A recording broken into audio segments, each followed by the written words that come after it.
Alright, it should be live right now.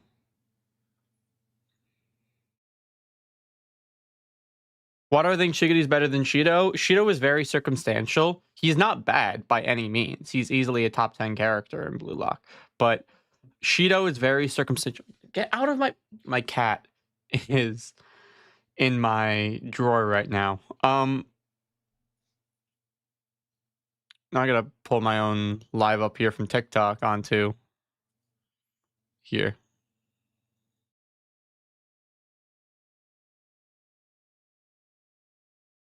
Here we go.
And do that.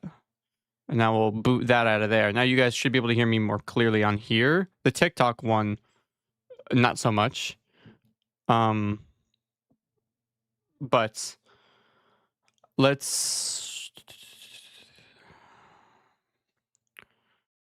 I think my live is actually gonna get paused if I do this. It's whatever. Not the one on my YouTube stream though. Hey guys. Sorry. Still working out the kinks of this stuff. Figuring out how it works. Here we go. We should be back in now.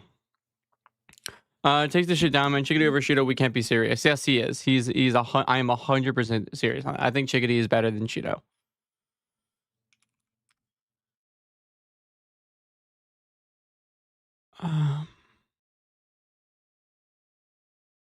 This will make it a better thing.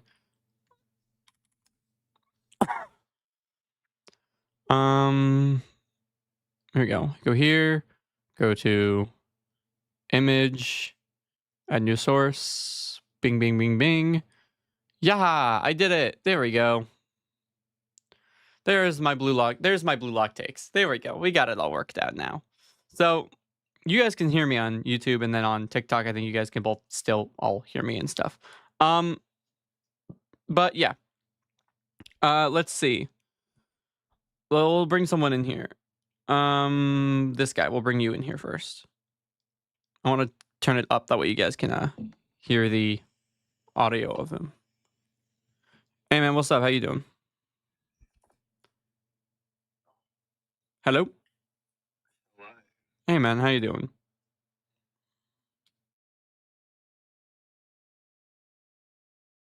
Can you hear me good?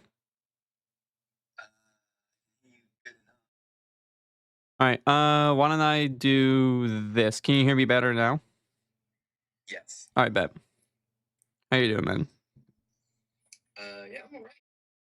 Pretty good. So, are you here for a take I have, or are you here to give me your own take, or like, what's the? Are you just here to kind of? I am here just to talk about some of the takes on the screen currently. Oh yeah, I got you. Hit me with them. What you disagreeing with? What you feeling? So, firstly, I wanted to confirm what exactly meant, which is, I personally think Ryo.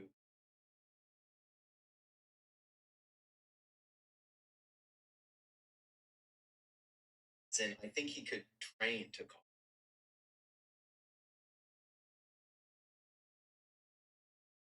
Yeah. Okay. So how it is basically, I'm of the belief that Ryo has the physical abilities right now to copy it, but he doesn't know the technique to copy it, if that makes sense. Like, he would need to do a little bit more training to make sure it's as close to 99% as possible. But in terms of physical abilities and what you need for the Kaiser Impact, Ryo can copy the Kaiser Impact, if that makes sense. Yeah.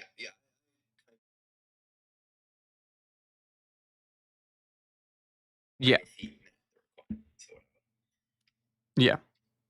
Like, because the whole Kaiser Impact, while Kaiser's insanely fast swing speed is a factor, Kaiser's entire style is formulated around physics. So he literally studies physics to make himself better at the sport. And the Kaiser Impact, while he does having a naturally fast swing speed naturally, right? He enhances that swing speed using physics to make himself shoot it faster and swing his leg faster than normal. That technique that Kaiser does, those physics, that is what Ryo's copying to generate a Kaiser Impact copy, in a sense. So he's not copying the natural swing speed of Kaiser, he's copying the technique that Kaiser uses to make his swing speed faster, if that makes sense. Yeah. That's kind of, I agree with that. Most part. Yeah. But the Mhm. since it's a lot, ridiculous, super. But in terms of general, Mhm.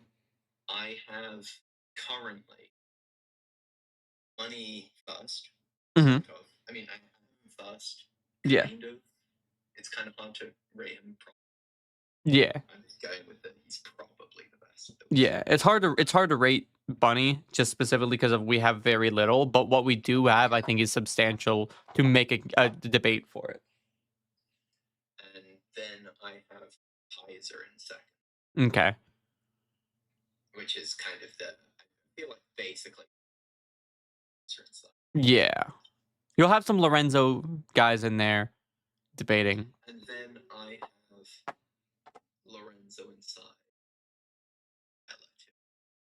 Just based on it's kind of just Lorenzo.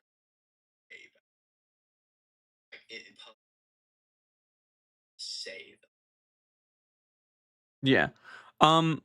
For the Lorenzo Kaiser Sai Bunny thing, when it comes to scaling Sai above Kaiser, I'm going to be honest with you. Narrative does the brunt of the work. I'm not going to deny. But a lot of the side downplay ties into narrative as well. like Sai losing to Rin during the Japan U20 game isn't showing that Sai was going all out, because we know he wasn't, right? And the narrative importance and the message of that game was surpass the expectations that people have for you, and stop relying on individuals, stop relying on others to crux your motivation. When Sai said he was leveling up the game, he was leveling up the game to the level that he was at during the Night Snow day, going against Serene, trying against Serene, during that backstory. Because he's trying to test Serene and see, hey, are you still trying to play as my brother, or are you trying to play as yourself? That's what kind of this match was made to determine by Sai, because he was just testing BLUELOCK. If Sai wanted to win, he would be trying to win. He didn't care. He says himself, he's just testing BLUELOCK. As soon as BLUELOCK was in the lead, he's like, I know I've got all I need to know. I'm done. Right? He has a purpose, right? His intention was to go in and figure out, okay, what is BLUELOCK? What are they trying to do? And is Reen still playing as my brother? And that final moment was Sai figuring out, is he still going to be playing for himself, or he's going to play for me, or whatever. He was just playing in relative to what he was at during Night Snow, and I think we can agree that Night Snow wasn't his max. So I think you take that along with the Crash Shoot chapter, where Sai's Phantom, or basically what Reen sees Sai as, and what Sai's standards are as a character. If Flow State Reen is, through his knowledge of who Sai is, this isn't like some player he doesn't know, this is his own brother, taking Sai and his own expectations for what Sai holds as a standard of excellence. If what Ring perceived as his peak performance was not, was still labeled to be subpar, I think you can take that as, I think you could take that as evidence of, okay, if Sai's Phantom, based off of Rain's knowledge of Sai, of who he is as a character, takes his peak performance and says that it's still subpar, and then you scale that to Flow State Rain, who was going toe-to-toe with Kaiser, I think you could say that Sai is over Kaiser, held by narrative. Obviously, we'll still need to see more from him to put anything definitively, but I think that's some evidence that goes to it.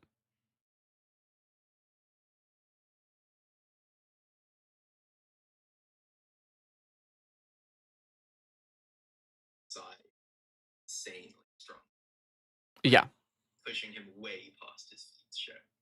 However, I also think that Kaiser did like sort of like kind of as narrative sense. Kaiser in the G game, at the beginning of the game, arguably PXG? yeah. I would say for the start of it, yes, but afterwards, I would say Kaiser was playing at his peak. I think he's arguably playing his worst, and still takes Yeah. until he starts doing the maxes, which are just then he awakens. He's sort of, it's kind of a debate. Once he teams up with Isagi, I would say he and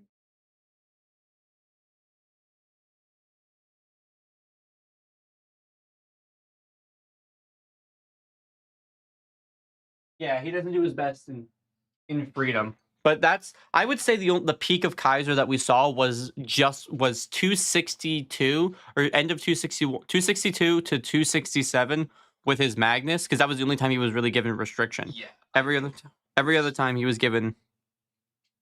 Yeah, like around starts passing to the blue. Yeah. Say he's like playing his best. And then I think, in my opinion, although this is all speculative, my opinion, the kind you see in the PXG game be like quite Okay. a lot worse than the guys that we're going to see in the Oh yeah, I 100% agree. I hold that as like a for Kaiser. I think Kaiser will be the best new gen by the end of the series. By end of U20 World Cup, end of series, I think Kaiser will be the best one. However, right now, because we don't have anything more from Kaiser, I can't really say that. Right? Yeah. So that's where I'm kind of put at. Like, yeah, I think 100%. Um I think that Kaiser will be the best, but right now he's not. Just from what we've seen, and what we have to what we can see from Kaiser versus what we have seen right now. I think where I have them ranked is good for me, in my opinion, but they'll definitely be different later. You know what I mean? Yeah. Yeah. So that's just not mine. Yo, wait, hold up. Marble's here. Let me get him in here. Marble can help me go through these debates. That'll be fun. But yeah. Anything else you have like My final thing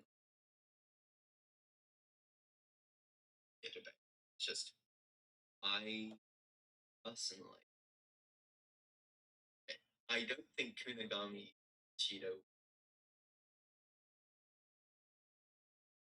assuming that was hyper. I think I think there's room for improvement. Like I think there's always like there's always things you could change. Like the NEL or the U20 game people will say are perfect arcs, but there are obviously things you can change about them. Yeah. But I would say that in terms of what I would expect from their matchup here, I think it went well. I think my favorite thing about the Kunigami thing, Yeah. in the PXG game, is the fact that it's basically one-sided. Like Kunigami is mad at Shido basically. I like the fact that it's into the Kunigami plays at peak against Shido. Shido might get any state or doesn't care. Well, Shido has flow, but if anything, which Shido is really cool about that, and I will say that's what I love about Shido is how easy he can get into flow. Like it only will take him a couple minutes. Oh, hello. My cat just jumped up on my countertop back there. Shido is really has a really good time and easy expectation getting into flow. Which I love because he's hitting his peak performance every time. So like what you see is the peak of what you get from Shido, and I think that's really cool that you don't have to kind of build to that. But I definitely think that I want more from Shido. You know what I mean? Yeah, I think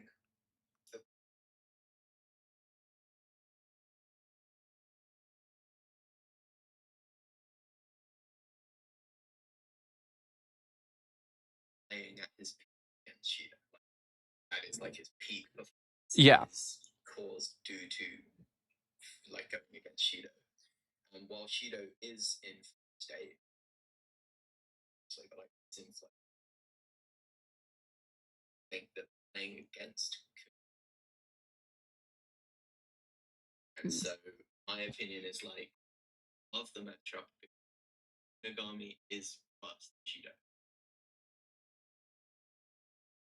So able to keep not perfectly obviously, but Yeah. The reason I like the matchup is because like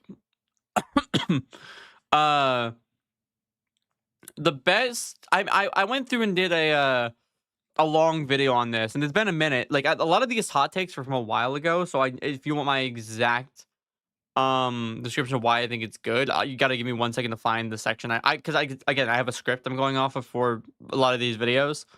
When you look at like, to put it simply, Kunigami as a character is supposed to be this very hero-esque thing. When we met him, he was very noble. He was very like upright. He was a hero in soccer, right? Um, and when it came to the wild card and what we saw Kunigami turned into, he very much so got a completely diverted path. Very dark horse striker, right? And now what's cool is that in the matchups of Kunigami and Shido, Kunigami had to stop Shido 6 times, right? He went, or it was 5 or 6. I know me and Marvel went through this, and I think it was 5 or 6 times that Kunigami beat Shido to Shido not winning at all. The deciding factor for these matchups were height, speed, power, agility. Those are all things that Shido was really good at. And those are all things that Shido outclassed Kunigami in so long ago, right? So now you have a Kunigami who is this completely twisted version of himself, coming back and basically giving him the same treatment to Shido that Shido gave to him so long ago, right? And there's a lot of people that I saw saying that Kunigami needed to score against Shido to one-up him, but I don't really know how that would necessarily work, considering Shido plays very heavy offense. Very rarely will come back to assist on defense in the same way that Rain and Isagi do, right? Even Burū, he did that a lot during the Ubers game. He fell back, because Shido doesn't really do that as much, right? Because when it comes to defense, he's really not that good. So when it came to Kunigami beating Shido, when they're on opposite teams, like with Kaiser and Isagi, they're competing for goals on the same team, right? So it kind of makes sense. But for Shido and Kunigami, they're on separate teams. So I don't know how you would really do that if Kunigami beating Shido by scoring. Shido's not really good on defense, so it's not really that valuable, right? But with Kunigami going against Shido, when Kunigami's on defense, because he has he has a much larger capability as a defensive player, that's where the matchup becomes really interesting, right? Especially because this kind of sparks Kunigami's own ego to kind of change and evolve to where it's kind of reverting back to how it was, but playing as a hero, not in the capacity of scoring goals as a striker hero, but more kind of protecting the back line as this defensive midfielder from these killer strikers as a protective hero would. And it's I like that. I think that it definitely could have been done better in relation to like a prolonged development.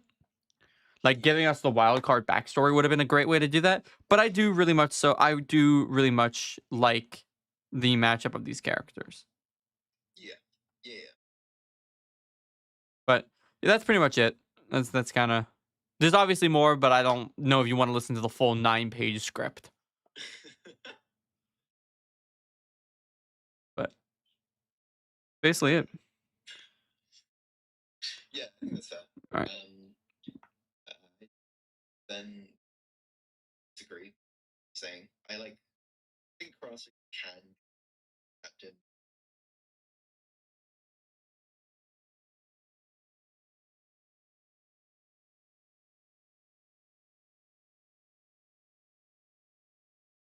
Awful on Bacho. Yeah. Nagi would be absolutely horrible at Barcha. Yeah, in my mind, if Nagi goes to Bacho, this is what happens.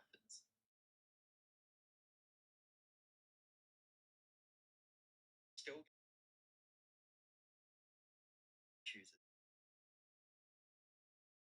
Yeah. Nagi gets and he survives the enemy. Yeah. Like, here's the thing. Here's what I really need to point out to people who say, oh, Nagi should have gone to Barcha to learn creativity. The issue is, Nagi's not going to learn creativity at Barcha. Like Lavinho specifically says, I'm not teaching you soccer. You need to just know this. You just need to do it. Embody my philosophy kind of thing. Right? Like, I'll read the exact words that he uses. So I'm keeping this as accurate as possible. I believe it was like 160. Yeah, here we go. So their flashback, right? No matter what anyone in the world says, I'm the best in the world. I have my own world's best inside me.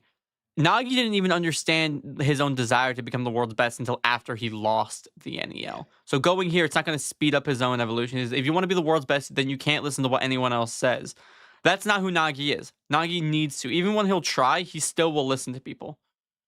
It's not, he doesn't evolve. Going to Barcha, he'd be like, oh, you need to do this. And Nagi would be like, well, why? He wouldn't care. Yeah, I mean, I think, like, it's just, like, actually,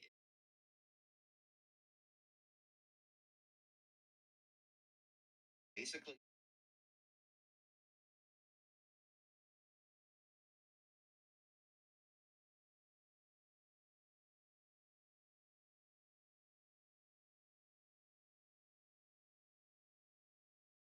Yeah. making decisions to train, like watching Lavinia's dribble, Yeah. like adding it to his own, and all the mental, physical training. It is kind of him choosing. Yeah. Like, he knows what will help him. Yeah. I'm going through and actually making a video where I would how I would change the NEL specifically for where I would put what characters or circumstances that would change. Nagi going to Manshine City is in fact the best environment for him. The one thing that needs to happen is for Reo not to be there. If Reo was not there, Nagi's advice and Chris Prince's training would have worked for him. I think, like, the thing is, I think that Manshine is. That's the thing. That's the thing. The way that they explained it was kind of weird. Like, he.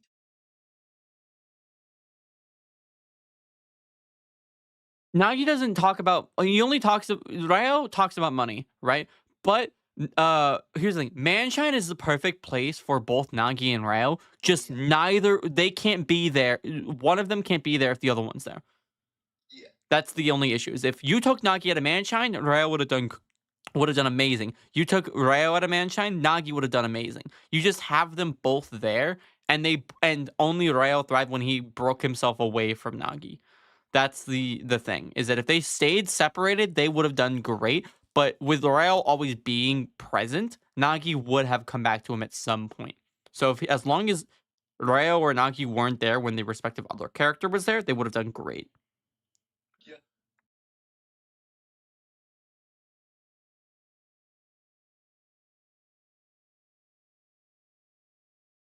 Nagi. They give their and should have. So Ryo basically could have gone anywhere. So it's kind of like whatever. Yeah. But yeah, I appreciate you joining, man. Thanks for having me. I appreciate it. Have a good day, man. Yeah, you too.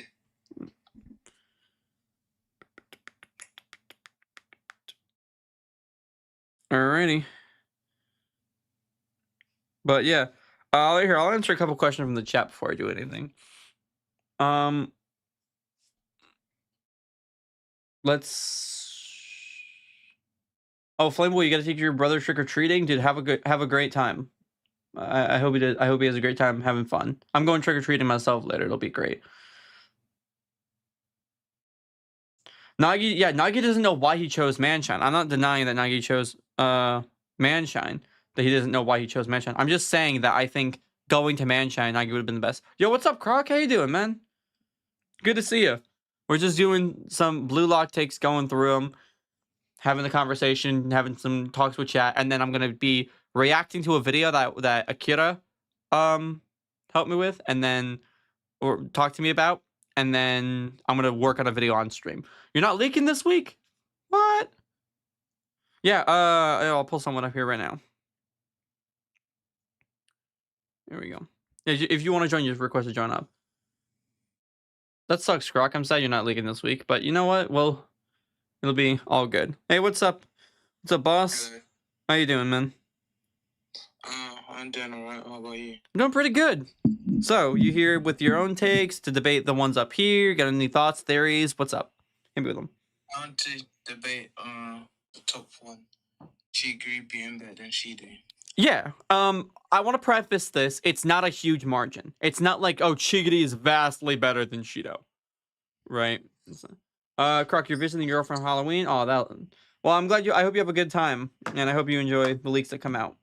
Yeah, at least you're saving yourself some money on leaks. Yeah. Sorry, man, I'm just responding to Croc. But yeah, again, Chigiri and Shido, it's not like a massive gap, right? How I look at it is if like Shido's like 90, Chigiri's like 91. If that makes sense. Like, Yeah, I see where you're coming from. yeah, they're very relative. But I would say Chigiri I have over Shido because number one, I will admit this, I am more biased towards Chigiri than I am Shido. Chigiri is my favorite character, so I'm more leaning towards siding with him in most in debates that I think he has a good shot in. But also Shido is a kind of character who is very circumstantial to me. And you'll hear the argument of Shido needs a good passer. And I do think that is true for Shido. And the reason for that is because Shido plays at a naturally high level individually.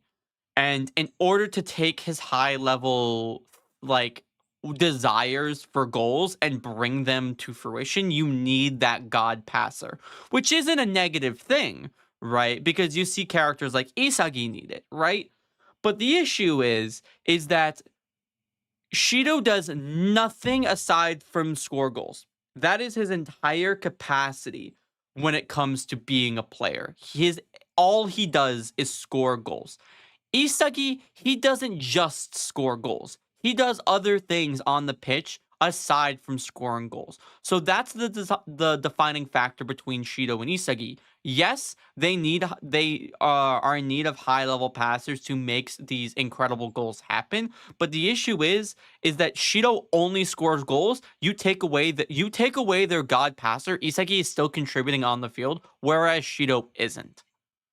Chigiri, he's a very individualized, self-reliant character. His speed is great. We've seen and during the Manshine City game, Kaiser was almost was impressed with Chigiri to the point where he almost lost interest in Isagi because of how good Chigiri was. He was able to knock the ball away from Kaiser, scored the opening goal by destroying Bastion München in a solo run. Right now, he's ranked, I believe, what's he ranked? 6th? On the team right now. He's ranked 6th on a team that's structured around a different player. So you put Shido on that, he's probably not going to be able to compete. Because Shido and Rain, yes, Rain is a very hard opponent to compete with. But when you're on a team where you're being mutually benefited to the same capacity, it's not that crazy. Like, Rain is scoring, Shido competing with Rain to score goals. But it's not like the team is built around Rain. Where on Manshine, it's fully built for Nagi, where Chigiri's just scoring goals as he can. Chigiri scored 3 goals and got almost to where Shido was by himself. Shido scored 4 while being assisted by Charles. Like, you see where you see where my argument's coming from, right? Yeah. I agree because I think Shido without like a good passer is really nothing much because by himself he can't do much really, kind of. Yeah, it's not a bad thing. It's just like in arguments, if your only good capacity is scoring goals and you're circumstantial in the capacity in which you score those goals, it's going to be an issue if you ever come into a situation of individual comparison where you lose that god passer. Yeah. If that makes sense. Yeah, it makes sense. Yeah. Do you see my points, or like do you have a counterclaim? Like what's the? Nah, I ain't got nothing much really. No, I got you, man. Well. Yeah. The bottom one. Yeah, not. Nagi should not go to Bacha. Yeah. Manshine is the best environment. I think Manshine is a great environment for Nagi.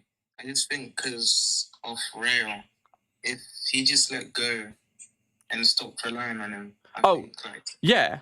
That's where my debate comes into is I think how Manshine City works. It is the best environment for the majority of characters. By far, it is one of the best environments for the vast majority of players. Because Chris Prince is the best master for coaching, teaching, and helping to stoke evolution, which is the majority of the purpose as to why they're there. And at Manshine, if you took away Ryo, Nagi is going to do incredibly well.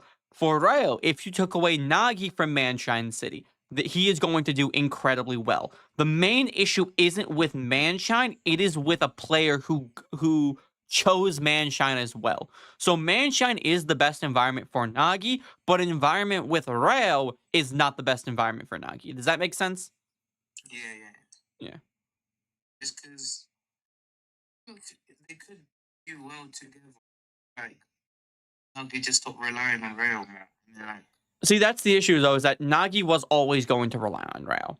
No matter what, he was going to rely on Ryo to help him achieve his goal.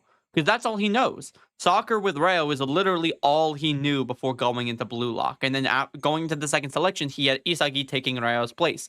Third selection, he was by himself, yeah, but he was still he still had Yukimiya there with him. Who Yukimiya was really friendly to him. Like, if Nagi was paired up with, like, Rin, Nagi would have done better as opposed to being teamed up with Yukimiya, someone who's more friendly and willing to work with him and having this kind of collaboration and these kinds of bonds of not friendliness, but you know what I mean. And then you have U20. Isagi was still on the front line with him as another midfielder. Ryo was subbed on to the pitch and they were working together there. NEL, they're still together. So, like, no matter what, as long as one of those characters is in an environment where Nagi can't interact with them, he's going to fall back to them in any kind of capacity. So if you remove them, he's doing great. So Manshine is the best environment, but an environment with Ryo is not the best environment. Or an environment with Isagi is not the best environment. Does that make sense? Yeah, it makes a lot of sense. Yeah. Alright, I gotta go now. Thank you. Alright, no problem, man. I appreciate it. Alright, see you later. Bye. All right, let me answer a couple of these chats. We got 28 people in here. I thank you guys so much for joining. It means a lot that you guys are, coming on. I got 14 people on YouTube. I got 28 people here. It means a lot that you guys are joining and are interested. Why is Chigiri over Shido? I would say that Chigiri is over Shido because of the argument I just presented. If you didn't hear the argument, if you guys come in here and I got a challenge to take up, I'm happy to explain it. Do I also view Shido as better than Ryo and Bachata? Better than Ryo now, not by a vast margin. I think Ryo is very, very good now. I think Bachata is better. I don't know. You could argue that as well. But I think he's the same argument for Chigiri. Like, Bachata is like a little bit over Shido, but they're still all very relative. Chigiri isn't better than Shido. He's low-key good. You're free to jump on and debate me on it if you'd like. Let's get someone else in here. Cosmo. I don't know if this is the Cosmo I'm thinking of. Hey, man. How you doing? Yo. Can you hear me? Yeah, I can hear you great. Okay. So, the only main qualm I have is Shido. Mhm. And I think I heard most of Shido, but if you could just run me by a summary. Yeah, okay. So when you're comparing individuals, you need to see what they're capable of as individuals. Typically, the characters that are more capable of doing vast things are going to have an edge over characters who are just good at one thing. Because this isn't like the jack of all trades, master of none argument, right? Because we'll see characters be a master of one, because these are masters in one specific element, but how they can apply that element to vast different areas, that's where the thing comes in. Like Isagi, realistically, Isagi's a master of vision. That's what he's good at, but he can apply it in so many different capacities. That's what makes him such a vast player. Chigiri's a master of speed. Same with Loki. How they use their speed in these different circumstances, that's what's defining. Shido is a master of goal scoring, but he's very circumstantial in how he can goal score. Shido plays at a very high level that he needs specific passers to make these goals a reality. He is very dependent on these characters to help him achieve what he's 100% of what he's capable of. And that's not necessarily a bad thing, but it's a bad thing when his only usage is goal scoring. Shido doesn't really do anything else aside from score goals that isn't just the average, right? The only time we ever see him dribble is against Igaguri, and even then he couldn't fully break past Igaguri to where Igaguri couldn't even reach him at all. So the point comes up here where excuse me, is that Shido only does well with goal scoring, and he needs a specific circumstance to be a goal scorer. Chigiri is very self-sufficient and a very high-level individual. When it comes to Chigiri being 6th place on a team that's fully centered around Nagi versus on PXG, where I'll admit Shido is competing with Rain, but he's competing with Rain in the capacity of the team is dedicated. There are teams dedicated to support both of them, right? Like, Shido is playing with Rain, but he's not like fully by himself. He has Charles. Shido has Charles. He has Karasu, Zantetsu, and really anyone else on PXG who just chooses to support Shido in that instance. He's not by himself. Chigiri is by himself. The whole team is supported around Nagi. So the fact that he's he's at 6th place by himself as an individual is really, really good. And I think that gives him the leverage over Shido because he's incredibly self-sufficient. He can play a lot of different roles with his speed, where Shido can only be a goal scorer and only be a goal scorer relative to Isagi, Rin, and Bado under very specific circumstances, and he contributes really nothing else to the game. Chigiri, you put him in really any position, he's going to do well. That's where I would say Chigiri's over Shido, but it's not by a vast margin. Okay, that's understandable.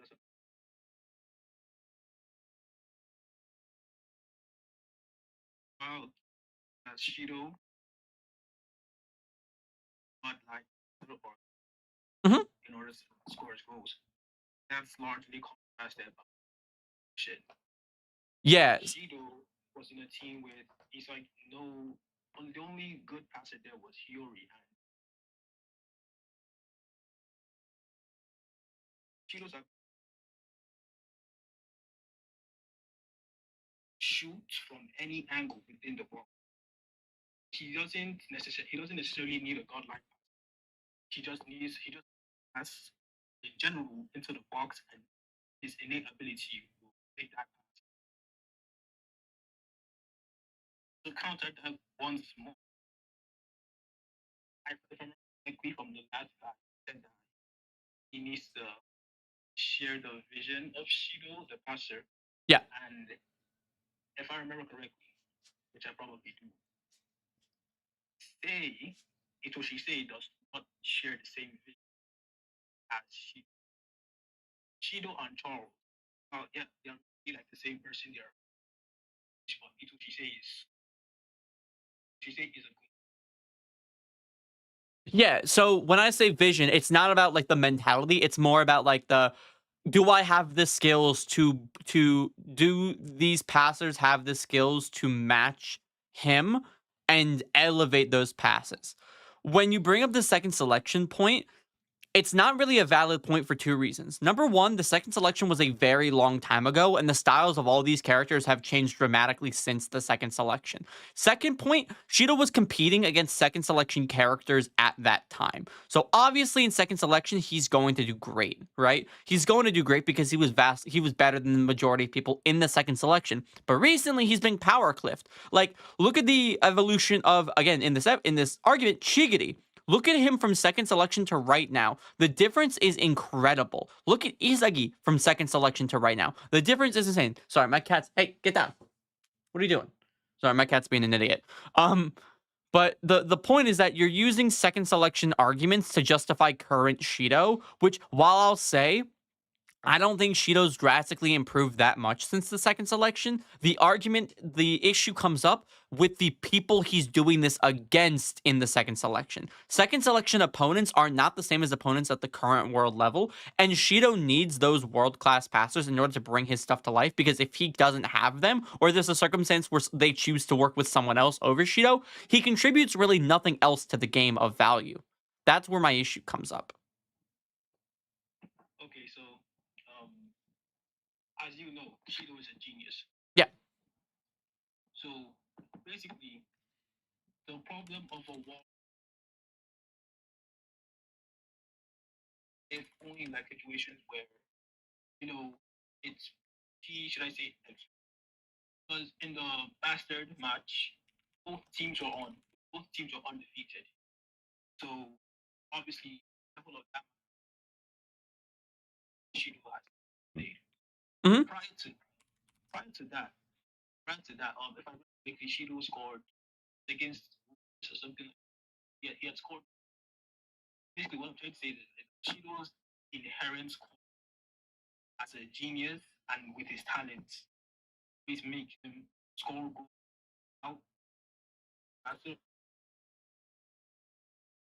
it. That's an issue though, is that he still had Charles.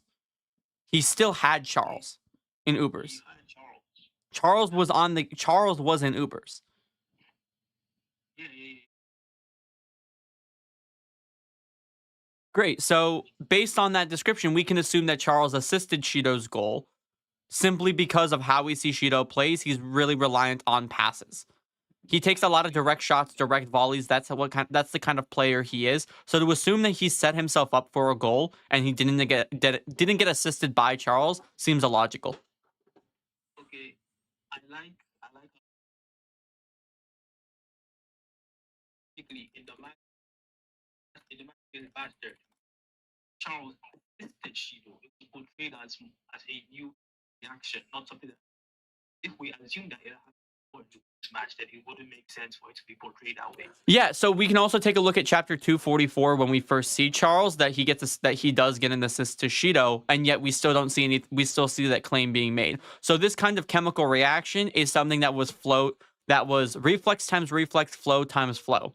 That's what the performance was. However, for for these goals before in chapter 244 where he assists Shido, we can assume that wasn't a peak performance.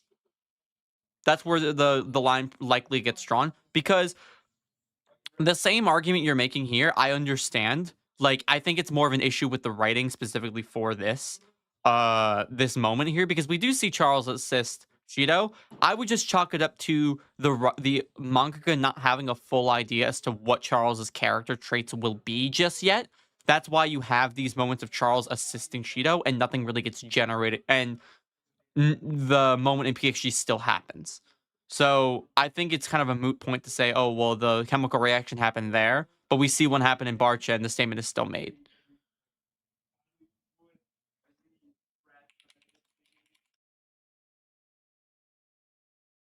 Does that make sense? Could you like just summarize that?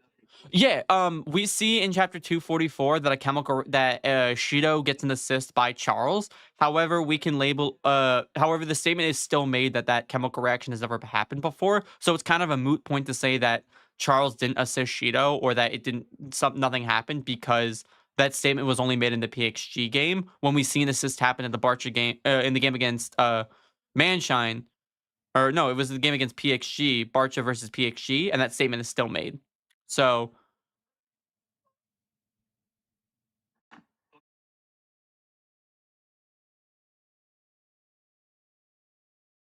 Charles assisted Shido, so he can take away the need for. You said the vision was just the ability to pass, right? The high class ability to pass. one more time, Charles's ability. No, you said what you meant by vision was just a high class ability to pass.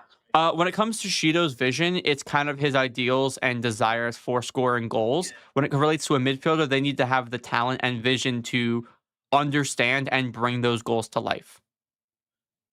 Yeah, okay, but Shido's ideal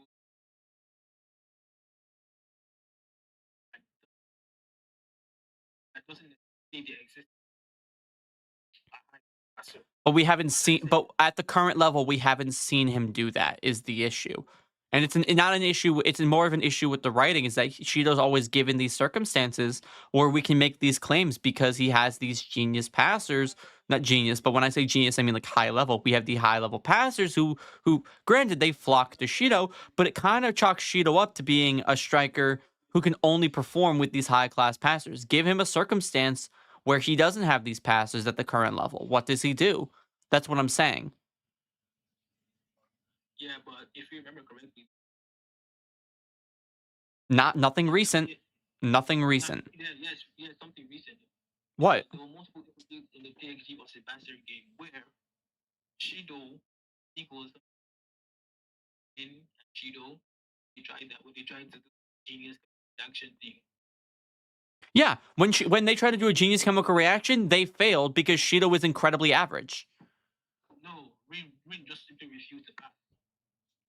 Yeah, Rin refused to pass, but that doesn't really lay into Shido. That lays into Rin, but even then, that's not evidence to say that Shido is good without a god passer. Because when working with Rin, he's still incredibly mid. By mid, I mean like average in every other capacity. Goal scoring, when given the circumstances, he's amazing, one of the best in the series. But when he doesn't have those circumstances, all of his other contributing factors are just kind of average. Like seriously, what does Shido contribute if you take away his ability to score goals? What does he bring to the pitch that puts him at a very good level? I don't think it would be wise to take away striker and that ability being the main point of BLUELOCK's whole. I think it takes away the point if we're talking about overall, if we're comparing strikers, because Chigity's a striker. If you can't score goals, he's still great in other capacities, which is where my argument comes in, is that Chigity is over Shido, not by a drastic margin, because Shido, I say, is a better goal scorer than Chigity. Great. But Chigity shines, but it's not that much better to where Chigity is those other factors that Chigity has. It would put him over Shido. Not by a lot, but still enough. Chigity is a really great crosser. He's really great for breaking through the midfield. He's great on defense. Those things are really good, and those compensate for the gap in scoring potential from Chigity and Shido. Because all that Shido does is score goals. That's all he does. That is the biggest issue. An assisting potential cannot make up for it. Chigiri can. Yes, we. It can compensate when it relates to who's the better player. When it comes to who's the better goal scorer, Shido is. When it comes to who's the better player, Chigity is. Okay, so this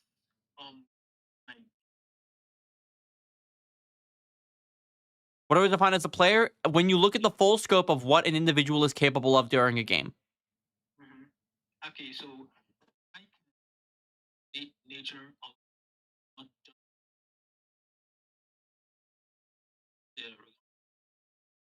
just the nature of goals, just his ability just to score, to score in the box, outside the box. Why can that just need one factor, not be over?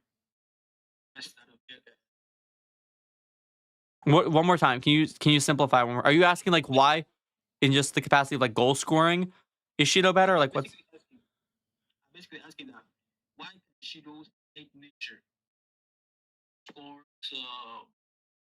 two from in the box, outside the box? Why can that nature not just be greater than what Chigiri can compensate outside of goal scoring regardless?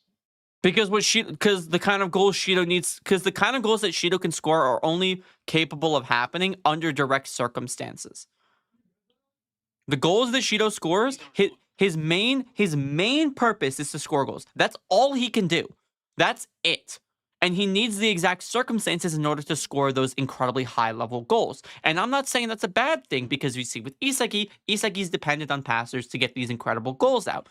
But the issue is that if you gave a similar circumstance, if you give like a dedicated passer to Chigity and you give a dedicated passer to Shido, right?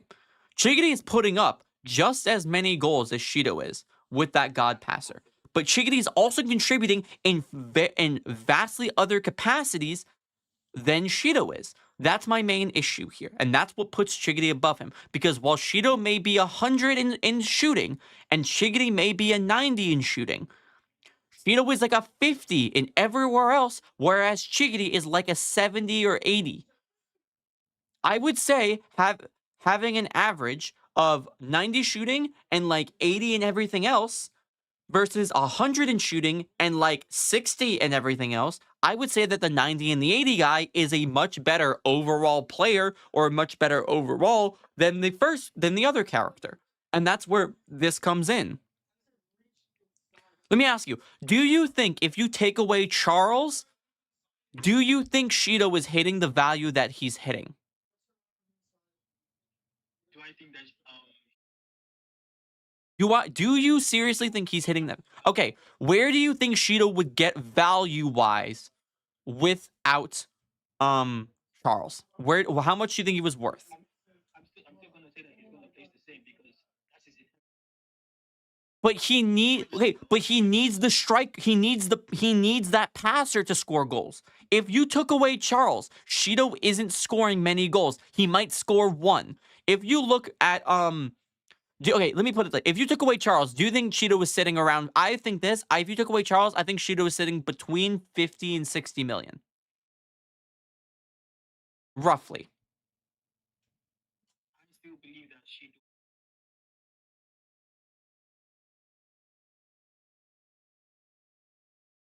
How though? How? Okay, listen to this. I'm gonna say it. I'm gonna try to explain this. His inherent nature. That's like nature. It's not contingent. It's just contingent on him being inside the box, regardless of the opposition. That's yes. Okay, but okay, so wait. Imagine this. You said that everybody had improved from X to Y. Mm-hmm. And Shido, you said that Shido. I'm saying if you look at Shido now to Shido when he was first introduced, he's relatively the same. Like, in what capacity has Shido improved? Aside from the general evolution of flow state that most characters have gotten, Shido hasn't improved really at all. He scored his dragon header in PXG, which he was going to do in the U20 game. He scores his twisting shot against FC Barcha, like he did against Kinigami and in the third selection. Like, the stuff that Shido's doing now, he was doing back then, but he's shown no diversity in what he's capable of or no vast improvement. Okay, wait. If you say that he hasn't improved, then he just continues. That means that at the level that is needed, regardless. If that is true, it's true because obviously that I said that is true. He will continue to score goals at his time. Need him to score, regardless of if he has a godlike. Okay, that's not how that works. That's not how that works. That is how an intrinsic talent works. Okay, you need to look at this from the capabilities of the player. If the player was doing really okay, if you go down and let's look at this as a grade level. Let's say you're a college freshman, right?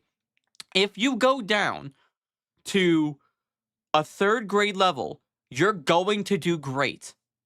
But that doesn't necessarily mean that when you're a college freshman, you're going to do well there because you did well in the third grade. Now let's apply that to this circumstance. Just because Shido was playing at a very high level in the second selection doesn't mean, or the third selection, doesn't mean that right now playing the exact same way is going to get him to that level. There's going to be some fall off. So when Shido was doing so well in the second and third selection without a god passer, it's because he's competing against lesser circumstances. He's competing against characters that are not relative to his level. And I'll admit that Shido was one of the best characters in that time period.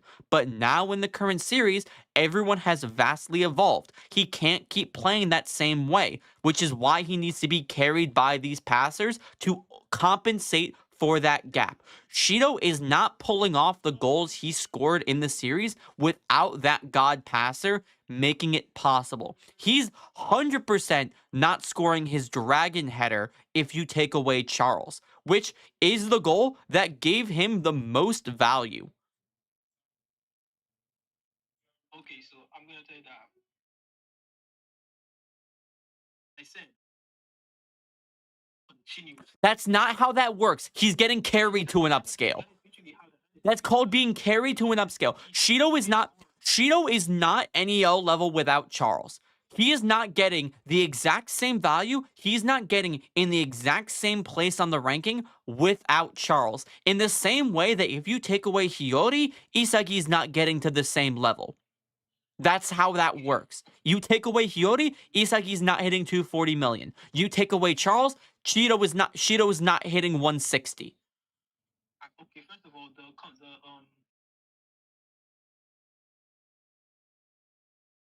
No, it's not. No, it is not. Okay, wait, we can get to that. Second of all, Shido's ability is to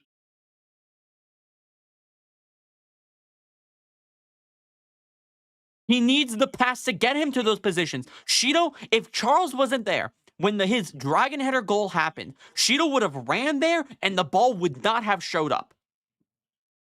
That's how it would have worked. You said that he needs an assist from those positions, but we have Yeah, in the second selection against in the second selection against second selection people. do it now. Just because he did it in the second mission, It does mean that. Just because I can pass a class in 3rd grade doesn't mean I can pass my college class. That's not how that works. I'm telling you that this is it.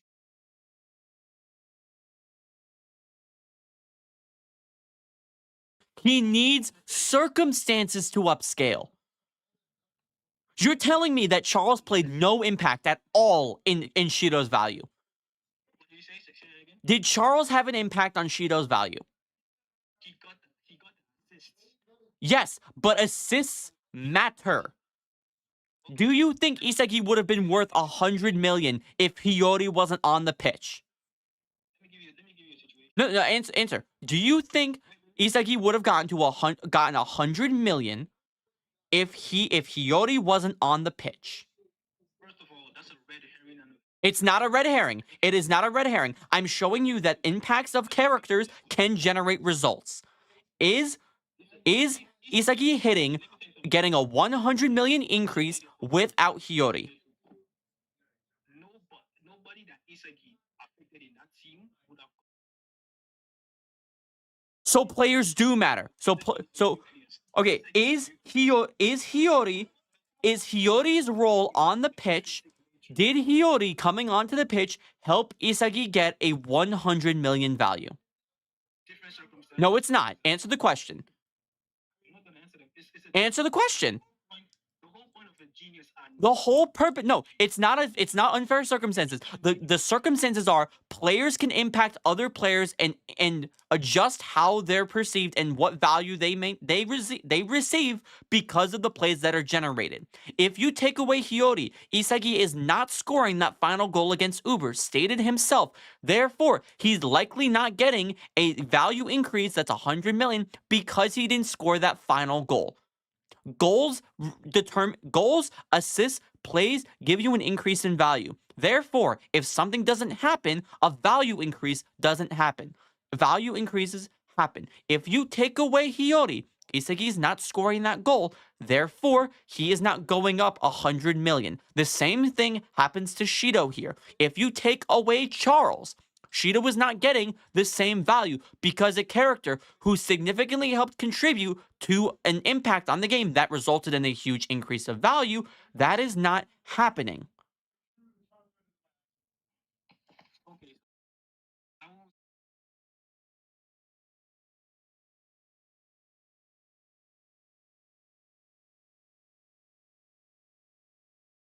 I've seen that Shido. We have seen that Shido can score from angles without a good skill set. In the first introduction to him, you need to take in circumstances. I'm going to tell you this logically in a short way. Okay, man, we're gonna have to just agree to disagree on this. You clearly can't see the point, and I have other people here who want to get in. Man, I'm sorry, we're just not gonna be able to come to an agreement here. I'm sorry. Thank you. Man, I have tried to explain this to you in circumstances that are logical and do make sense, and it doesn't seem like we're getting this. So we're gonna have to agree to disagree. I appreciate you, man, for joining up. I'm gonna pull someone else in here. All right. Thank you very much, man. I appreciate you joining. Yeah. Sure. For this debate, it is not a vast comparison. Shido is very good at goal scoring. Chigiri is good at goal scoring. Chigiri is very good in every other element. Shido is only good at goal scoring. Shido being only good at goal scoring does not outweigh all of what Chigiri is capable of. Shido is very close to Chigiri, but it's like a 1-point difference on the scale. If you look at the situation, other characters impact bids. If you took away Charles, okay, chat, if you're telling me I'm wrong, let me ask this. right? If you take away this, do you think Shido was hitting third place without Charles?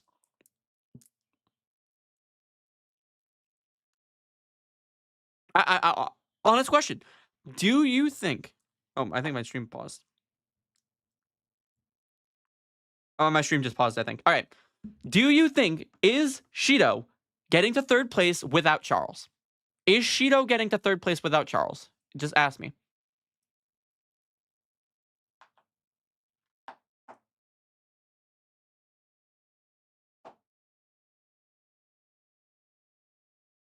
It's just all I need is the answers. Is Shido? Yes. Okay. He's not. Right. So characters impact values of other characters. Hiyori getting on helped Isagi get a 100 million yen value. Right. He helped him get his value. So let's look at Chigiri and Shido. Let's make everyone else on the pitch average. As individuals, Chigiri is better than Shido because Chigiri, while he may not be as good of a goal scorer as Shido is, he is vastly superior than Shido in every other capacity. Crossing, breaking through the midfield, dribbling, defending. Yes, Shido's a striker. Chigiri is a winger. But that's the thing. We're comparing them in their respective roles. As a goal scorer, Shido is better than Chigiri with the circumstance that there is a midfielder there to carry him there. And it's by carry him to his peak performance. That's the thing.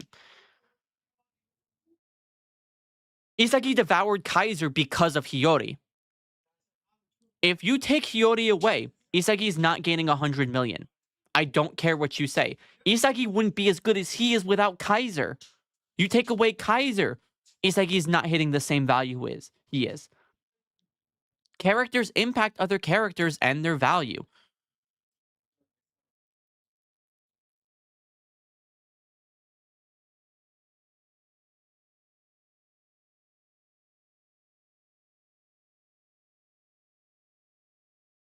Yes, you can say the same for BLUELOCK. You need with Isagi. Isagi is just as reliant on a god passer as Shido is to make these incredible goals happen. The difference with Isagi is that Isagi himself does vastly more than just goal score. He brings vastly more to the pitch.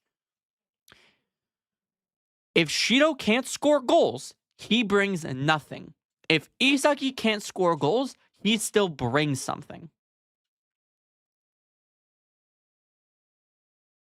That's the thing. All right. Bring someone else in here.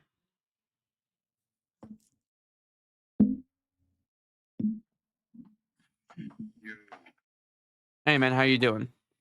I'm doing good. So, as for it, I want you to specify this. So, I want you to tell me for Club Barcha and for Club Enchine, what were they focused on? So you at least know something. Yeah. So Manshine was focused about helping you achieve your goal of your ideal self through physical improvement. That way you can actualize what you want to do. Barcha was about honing your originality to create your own style. Okay, thank you. So from what you're just saying, right? He want to go to Barcha, or would ever want to not want to go to Barcha when Barcha was about creativity, and that was Nagi's number one downfall. Yeah, creativity. 100%. I agree with you on that. Like, yeah. Why would he want to go to a club that is focused on physicality and his body when his body up is only going to make him slower from grabbing the ball and anything else?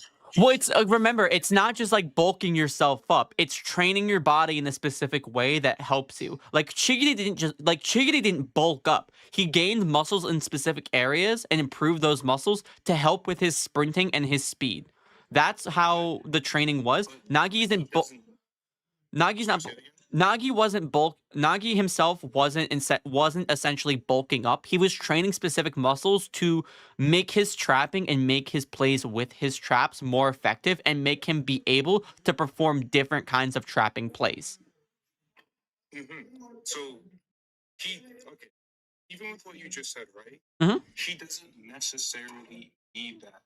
He just still needs the creativity to go with all of that. The fact that he didn't have the creativity is what's holding him back by a lot. But the fact his body right now, even if he didn't go to Manshine, the body that he has right now is still perfect. It's still light enough for him to be able to run across the field and get a ball, and it's still bulky enough for him to be able to defend a little bit. He's in a perfect situation. He doesn't need to go into a team that's going to bulk him up. But again, it's not bulking up. It's helping you achieve what you want to do, your ideal version of yourself, by training your physical body to be able to actualize those ideals. Nagi going to Barcha is great in theory, training originality, but you need to realize Nagi wouldn't care. You put Nagi at FC Barcha with a master who isn't willing to really give advice or coach. He only cared about Bachata because Bachata immediately took an interest in him. And then he confronted Lavinho about this stuff. Nagi wouldn't do that. Nagi would need to be approached himself in order for this to happen. With Manshine City, Chris Prince took an interest in him, and Agi took an interest in him, and then helped him with this. Ryo said it himself. First it was him, then it was Isagi, and then it was Agi. These were the characters who took an interest in Nagi and helped create stuff for him to then improve himself from there. If he went over to Barcha, if he went to Barcha, he has no motivation for creativity. He has no interest in doing that himself. He's forced to. He's going to be forced to. How would he be forced to? Explain to me. Just like what you just said, no one was going to help him. He would be forced to if you. He wouldn't care though. He wouldn't take the. He doesn't have the motivation. He would be forced to, or else he would fall, and then. Brother, no. He wouldn't play on the team. He wouldn't play in a game.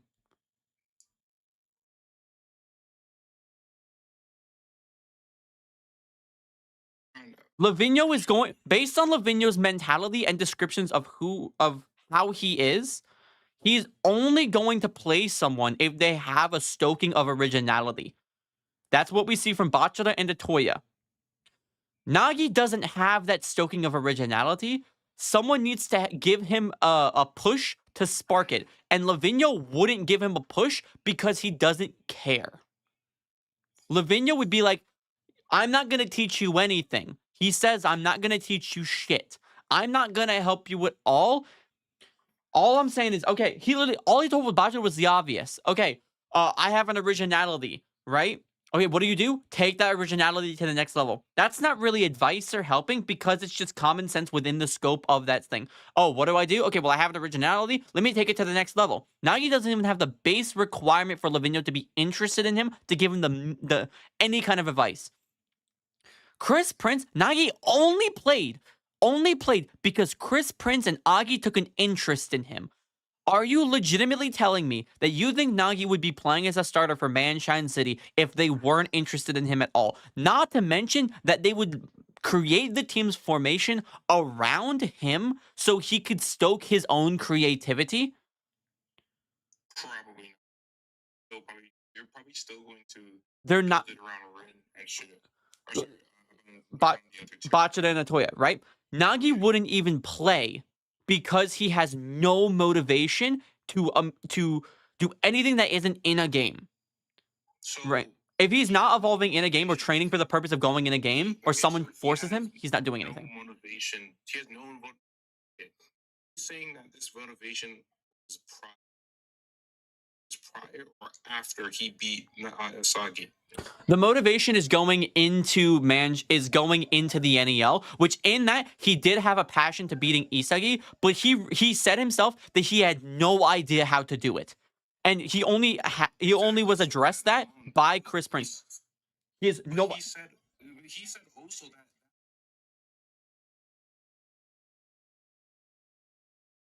Even if he was to go to even if he was going to Barca, right? With that alone, he would be able to figure it out. He would have the motivation to figure out something on his own. Matter of fact, even him sitting on the bench, he would. Even though Nagi is lazy, when it comes to something that he wants to do, if he's motivated, he'll actually analyze. Okay. He's sitting on that bench. Okay, let's give you the balance. He's sitting on the bench, right? Even though he's sitting on the bench and Barca is playing, he's going to see Barca doing all this stuff. He's going to be interested in those type of things. That's what at least I think. Like, Yeah. I get what you're trying to say. I think that he's going to sit there and he's going to at least look at how they're playing and analyze it. Like, I completely get what you're trying to say. But I think that if he was to go on the Barca team, and I think he would be forced to, if we're talking about prior to him beating Isagi, he would be forced to have to evolve. Here's the issue. And- Nagi's a restrictive type. Barch is a freedom-based team. It's all about freedom. Your originality based on your freedom. Nagi, let me read you this for Chris Prince, right? When Chris Prince asks, what's your ideal soccer style to Nagi? He says, I want to beat Isagi. He responds, Blue Lock star Yoichi Isagi, huh? Is he your rival? He says, well, I guess so. More concretely, how do you imagine beating him? Imagine. I don't know. I don't know. I just don't want to lose to him. That's not enough to become the world's best, you know. I haven't thought about becoming the world's best yet. I want to beat Isagi. That's it for now. Prince then says, okay, then let's try pursuing that ideal. What do you normally think about when you score a goal? I'm reacting to the ball that comes my way. What about tactics? Never thought about them. Ryo or Isagi always passes to me. You've always done that? Yep, I don't know much about soccer. Chris Prince is asking him questions. Lavinia would have been annoyed and bored by the very first one. And he would have left Nagi. That's not the restriction Nagi needs. So he can't force himself through that restriction because the restriction required is different than what Lavinia would give him. Lavinia would give him the restriction of just giving up on him. That's not what the restriction Nagi needs. So he would not do well in Barca because he would have no motivation to improve. He just wants to beat Isagi.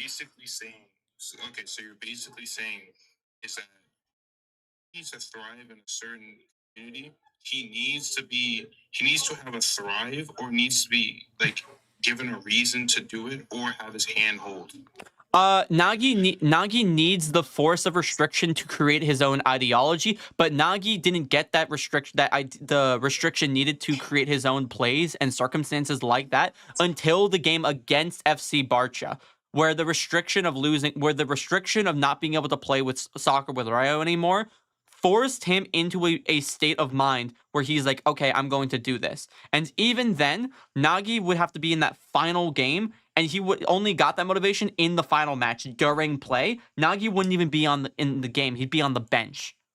There'd be no reason for Lavinia to put him in. Nagi, if Lavinia didn't interest him, you're saying Nagi would have the restriction he needs to create himself, right? He would be forced to, Great. Okay, so right here, Nagi says, I don't know, I just don't want to lose to him. At what point would you say Nagi would find out how he wants to beat Isagi? Because right now he says, I don't know. He would have to be forced to. It's really When though? When though? He would have to, honestly, I'm gonna based off, say when it's up against like Isagi and up against him. So not only is he seeing like the dribbling and all of his teammates that are doing to whatever, but he's also seeing his rivals. So by then he would be forced to actually have to like think of something his own way. And even though Nagi is lazy, there's multiple times, I'm pretty sure, I'm not saying, but there's multiple times where he's like a genius. He can, if he just puts his little mind to it, he can actually do it. If he's on the bench and he sees Isagi there and he realizes that he can't go that much, and if he doesn't, then he will fall behind. He's going to awaken. He's going to force himself to awaken. That's how he kind of is. That's at least how I see it. So I think that what you're saying is true, right? Like, what you're saying is true from like a good perspective. Marcha is a good club, but for a gamble take, then Barca would be a good one for him to gamble with.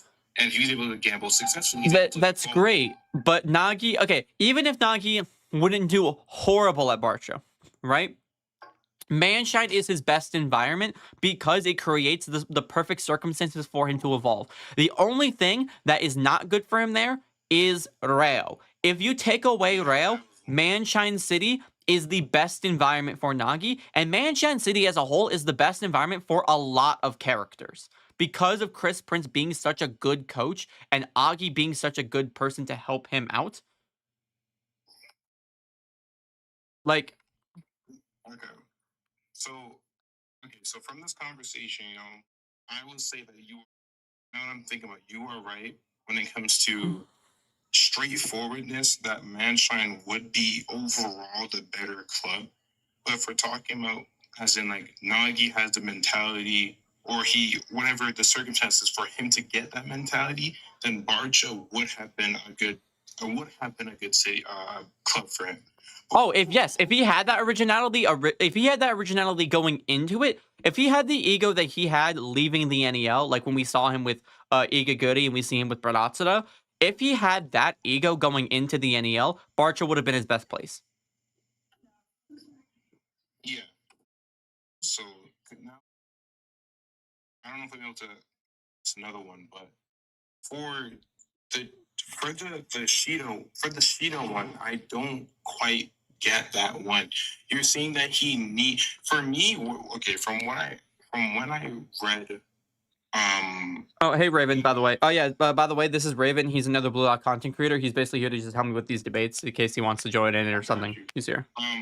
For when I read Blue Lock, I watched it, watched on YouTube, whatever, twice. From what I got from Shido, right? He doesn't need.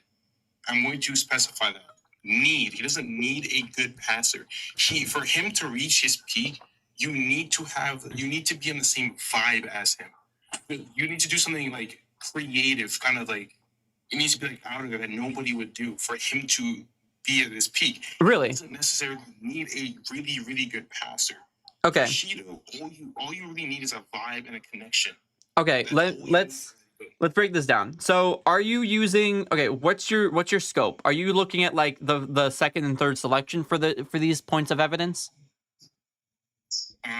Second, third selection. Yes.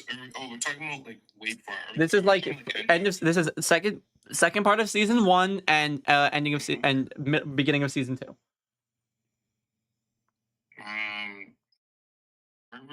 Wherever NEL starts, I look for. Okay, so NEL is at the beginning. So starting with Shido, right? We see that he was on a similar vibe with Rain, but when you look at it, he was not doing good. Shido was incredibly average during that game. You're telling me that his dribble against Igaguri is his peak performance? I mean, but for Shido, he kind of needs to be free. The entire time he's on the play, or at least no, that's against Kodagami. Okay, completely different. But he's getting marked. Can you correct me on this? Is Baxter the only one that was marking Shido constantly? That we know of. Kodagami was marking constantly. I don't know about the other teams. We don't know much about the PX. We don't know about much about PXG's performances. Okay, so let's say that they were marking him, right? Shido needs to be free to be able to flap his wings, as we know. He needs to be free. He needs to be able to come up with something. So if he's not able to be free, then he's not able to do anything. And if we're saying that let's say he becomes free, right? He still needs a decent enough passer. If we're talking about that Shido needs Charles, he doesn't necessarily need him. He just needs a passer that's on the same vibe as him. No, if you're telling me if Igaguri had the same vibe as him, Shido's reaching his peak performance and scoring the goals like he did in the PXG game. Can you say it again? If Igaguri matched Shido's vibe, you're telling me that Shido's scoring the goals like he did in the PXG game. I'm not talking about a horrible passer. I'm talking a mid, a decent okay. passer. Shido is like Nagi. When you look at how Shido is like Nagi with how Chris Prince described him being relative to his passer's level. The only difference with Shido is that Shido has a base bar. Nagi is only if Nagi has a shit passer, he's a shit player. If Shido has a shit passer, Shido is at his bar of where he is, which is still decent. The main thing with Shido is that how he plays is that he comes up with the craziest goals, and that's where Shido shines. He creates these goals that are almost impossible to create by any other character, right? That's where Shido shines. But he needs a really good passer to be at a relative level to other strikers like Rin, Isagi, and Baro. For him to reach his peak, he needs a good. Can I ask you? Do you think if you took away Charles that Shido is in third place? Fuck no. Okay. He's probably like 10, what value? What value do you think he's sitting at? Honestly, he's gonna be at like 15 to 10 because Well, not value wise. Like, do you think he's going to be like? Do you think he'll be between 50 and 60 million? 15, 16 million. 50 to 60. Oh, 50 to 60. I guess. I wouldn't. It's kind of hard to see that because without Charles, passes really were like showing like the creativity he can do, and also plus against Bastard Marcha, he's being marked the whole game, and we don't know what else he's done. So it's kind of hard. Great. So let's take a look at when we take a look at when Kunigami was subbed out and Shido was no longer marked. Shido and Charles could have easily formed up another chemical reaction. They didn't. Wasn't it mostly because Rin was on his little thing, his aura? Even after that, every time Charles passed, it was an intended pass to Shido that Rin either stole. Yeah. Or Shido, or they used Rin, or that Rin used his bait, or Rin used his bait. You just said it. Rin stole. Rin stole a single pass. Rin stole a single pass. There were multiple passes made to Shido that Rin was used as bait for. At the same time, wasn't Charles also being blocked off multiple times? They were trying to stop him from passing because of how good he was a passer, right? There was only one stop by him, and there's only one stop of Charles's passing, and it was at the beginning of the game. Okay, so for what I can say there, say a good one. What I can say there is that if it really comes down to how free Shido is in that game, he was being marked by Kunigami. Then when he got off, Charles was being marked by other people, but that was only for a little bit. And on top of the fact that Rin stole that one ball, and it was also people weren't even passing it. They were mostly passing to Rin. Because at that moment, he was the best player, or was in his mode. So there was, like, realistically nothing Shido could have really done with all those different things restricting his freestyle, or restricting his style to be free. It was like, you know what I mean? If you get what I'm trying to say. Like, I understand what you're trying to say. But that's a thing. When you look at these as overall characters, right? Which is what I'm looking at them as. Shido is a better goal scorer than Shigiri is. Can we agree on that? Yes, he is. Okay. Absolutely. Shigiri is better in every other capacity as a player than Shido is. Name us, excluding shooting, as a player, what is Shido better than Shigiri at? Because Can I say, like... Yeah, I'll give you examples. Dribbling, passing, link-ups, ability to break through the midfield on his own, off-the-ball movements, and defense. Oh, well, positioning you can give to Shido, but I would say either or because Shigiri's speed is so fast. He gives the opportunity to get Well, where's my cat? There he is. Okay.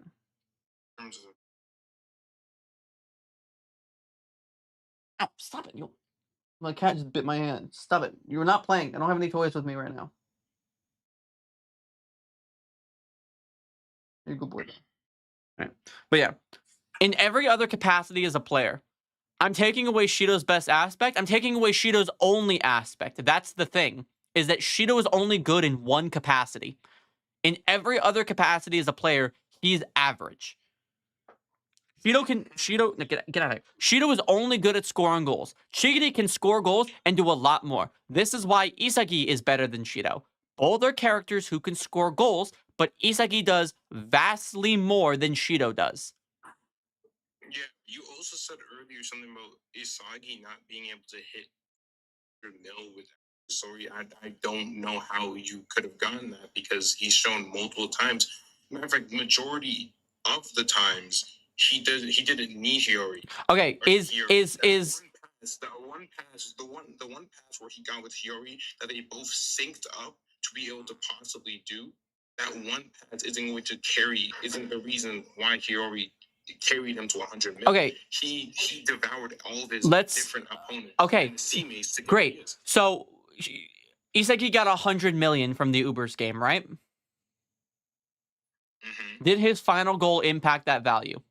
So do you think he got a value because do you think he got that value because it was 2 goals and 1 assist, or do you think he still would have gotten 100 mil with 1 goal and 1 assist?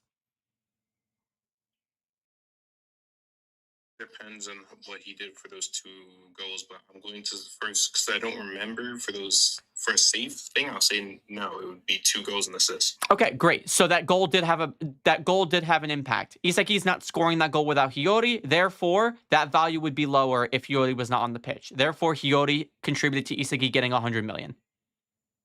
Mm-hmm. Okay. That's a huge difference. You said he contributed versus that. Okay, that makes more sense because before you said that Hiyori was the complete and utter reason, or not exactly, but you said he was the reason why. Without Corona, Isagi's not hitting 100 million. Like, the reason I'm using Hiyori as an example is because Charles and Hiyori are both very, very good passers, and the goal scorer on the receiving end, when it comes to scoring goals, really relies on a very good passer in order to create those peak performance goals. That's the comparison here, is that if Hiyori impacted Isagi's value because he was on the pitch and helped assist Isagi in getting that peak performance goal, Charles helps Shido hit that 160 million because Charles contributed to all of Shido's goals. Mm-hmm. I'm not downplaying Shido, people. I think Shido's a very good character, and he's one of the best goals. No, someone in chat. I think Shido's one of the best goal scorers in Blue Lock. Playing Shido, I'm just trying to say is that if Shido was to have the freedom, if we were to go into NEL and Shido had the freedom on all of his games, for majority of his games, he had the freedom to be able to make plays, receive passes, and be able to shoot, he would already be top 3. Until Bastard München, Shido was that. That was Shido. Exactly. Because Bastard München completely stopped it. Everything that stops Shido from being free, like how he is. He's freestyle. He needs to be able to think and do things freely for him to be good. He had Ren stopping his goals, as you said earlier. You had Kunigami completely stopping him, marking him down. You had Charles being marked down as well because he's in the back. He wasn't able to get any passes off other than sometimes. And then you also had Kaiser and Isagi going for the ball with Ren, and everybody else was passing to Ren because Ren was the main character at that moment. All those different things stopped Shido from being the freestyle he could. Okay, if we were to get rid of half of those things, then Shido would have done way better. Okay, for that point, right? When you look at, again, this is not a downplaying of Shido. This is a comparison of Chigiri and Shido. This is a comparison. So I'm saying Chigiri is over Shido, not by a lot, right? When you have the comparing of 2 characters, let's look at the formations. While they were divided, Shido had Charles, Karasu, and Zantetsu supporting him to score goals. Sure, he was competing with Rin. Rin is not a hard character to compete against. Or not an easy character to compete against. He's very difficult to go against and be able to put up numbers because Rin's the best character in Blue Lock. Right? Chigiri is playing with a team fully devoted to a different player. He is fully self-reliant. Exactly, so it's restricting his freestyle. No, it's not. It's giving Chigiri has the ability to play in the way that he wants. He's very self-sufficient. He's not he doesn't need to be supported. But if you choose to support him, he'll do very well. The issue is, when you're looking at a team of average people, are you telling me that you're going to want to take Shido over Chigiri?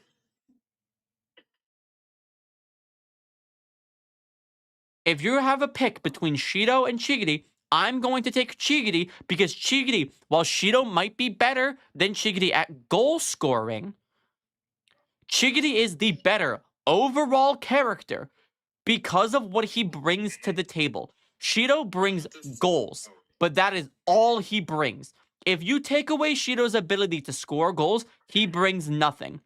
Chigiri has the ability to do so many different things that... What's the point of bringing Chigiri when Chigiri get stopped by Isagi multiple times? Chigiri blitzed Isagi. Chigiri blitzed Isagi. If Chigiri was to go on PXG, be the purpose, because Isagi has already he's already stopped Chigiri multiple times, so there'd be no point. Chigiri would just be there to be passing and just to receive. Because Chigiri is a god sprinter. In terms of physical ability, nobody is catching Chigiri. You have to predict and plan around positioning to stop him. Okay, so as you just said, predict, and Isagi's already taken the ball times. He was rendered useless. I'm pretty sure Isagi didn't take the ball from Chigiri. He just stopped Chigiri from taking the ball from him. Kaiser caught up to Chigiri after he was stopped by Yukimiya, and then Kaiser came in, saying that he only had a small window to stop him. Kaiser barely made it in 0.2 seconds. It took him... that small margin is where Kaiser stopped him, but Yukimiya and Kaiser, two fast characters in their own right, caught up to him. Chigiri's a 98 in speed. In terms of speed, you can't get around him. It took a Metavision user, a new Gen 11 Metavision user, and an already fast defender to come and stop Chigiri's speed. You need great positioning to stop him. That's what you need, because if it's a contest of speed, you aren't catching him. You need to stop Chigiri before he's accelerating. Or you need to have very good positioning to get to a spot where you can stop him with your positioning. That's it. But when you look at Chigiri brings more to the table and is less circumstantial than Shido is. Again, this is not a huge debuff. This is not a massive thing. If Shido's 90, Chigiri's like 91, 90.5. They're very, very close to each other. And that isn't a bad thing. It's just Shido is only a goal scorer. That's all he brings to the table. Chigiri is a winger who brings different things to the who brings several different things to the table. Okay. That's my issue. Yes, Shido's a better striker. I'm not saying that. I'm comparing them as players. How do you compare I'm sorry, I'm talking to people I'm responding to people in chat. This is not going directed at you. Without Chigiri's speed, he brings nothing. But that's different because he's applying his speed in different capacities. Right? What does Shido bring to the table aside from goal scoring? If he were to use his other stuff in other capacities that are very, very high level, that is a different thing. But he's not. He's only using them to score goals, which is the issue. Yeah. I'm going to go down. Yeah. Can you put up the dude named I Heart Plums? Yeah. Honestly, really, can you put him up? Yeah. Okay. Yeah. All right. Read it. Also, hey, thanks for the debate, bro. No problem, man. I appreciate you. A better debate. Yeah, no worries, man. I'm gonna think a little bit more about it. All right. Have a good day, man. Hey, Raven, how you doing? Sorry to get you in on the middle of that. It wasn't written perfectly because there's nothing perfect in the world. Yeah. I've been here for a minute. Yeah. Also, I'm saying this. Loki isn't a new gen. Loki isn't. But tell me why he shouldn't be.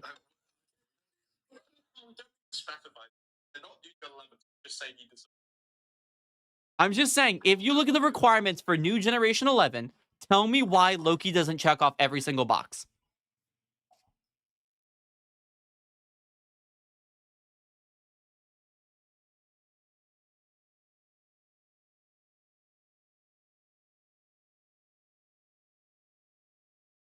Anyways, yeah. Okay. I'm going to explain this. Loki is not too OP to be a New Generation 11 because the title of New Generation 11 has nothing to do with skill level and it has something to do with skill level to a bar. There's no upper bar for skill level. You're a New Gen 11 because the title relates to the generation you're currently in. That's what it means. The New Gen 11 is the title designated for the 11 characters who, when the new generation becomes the current generation, will be the leading figureheads of the soccer world. That's what that means. Loki's in the new generation, so he's applicable for the title. Why he doesn't have the title, there's a lot of theories. I have one of my own. Different thing. All right? I'll go through this again. You heard my Chiggity and Shida debate. It's not a huge gap, but I think everything that Chiggity brings to the table is vastly more valuable than what Shido brings as a goal scorer. That's what I think. Shido is only a goal scorer. Chiggity is a lot of different things, and he's very good at a lot of different things. He may be leveraging one weapon, but he's using that weapon in very different capacities.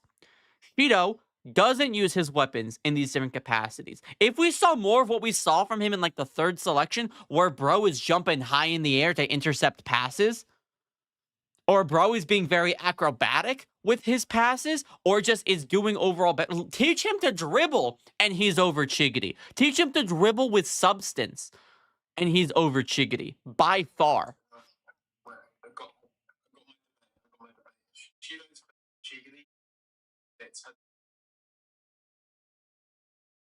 What Shido does is he scores goals and he scores them well, but he needs circumstance to score those goals well. Chiggity, in whatever circumstance you present him in, is going to do well on a team because he can fit so many different roles. He may be using his speed, his main thing, but he's using it in different outlets. If Shido continued to do his acrobatic interceptions like he did in the third selection, or be acrobatic with his passes, that would immediately shoot him up by a large margin.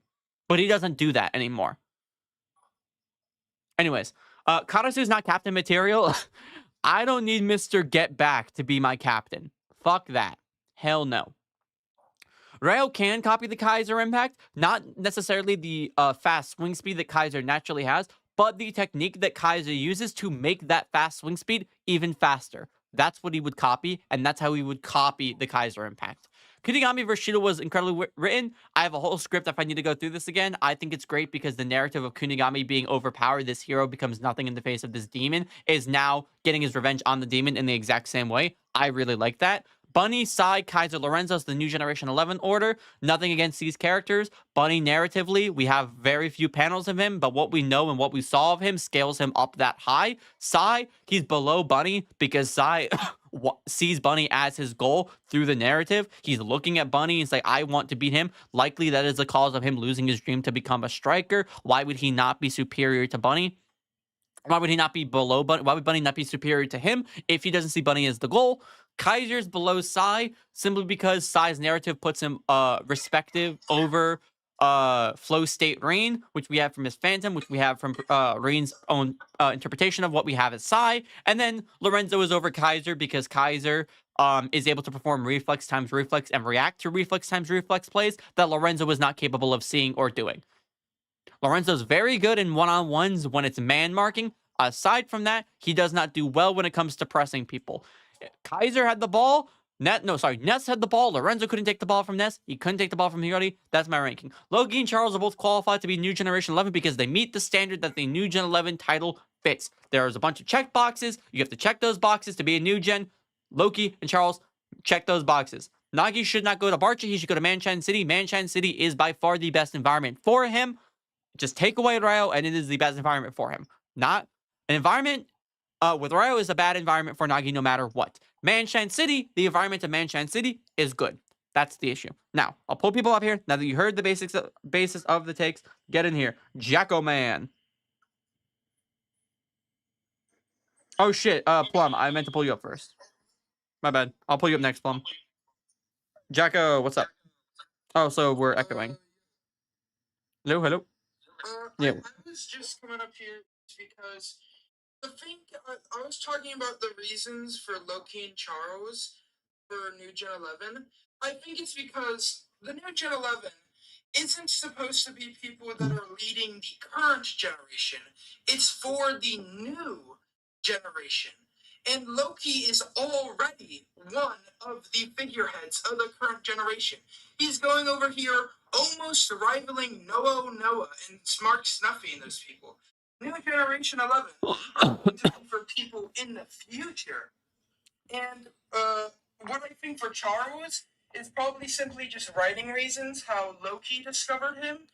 And so he just wasn't really represented as a New Gen 11 yet, since Loki was the one who discovered him.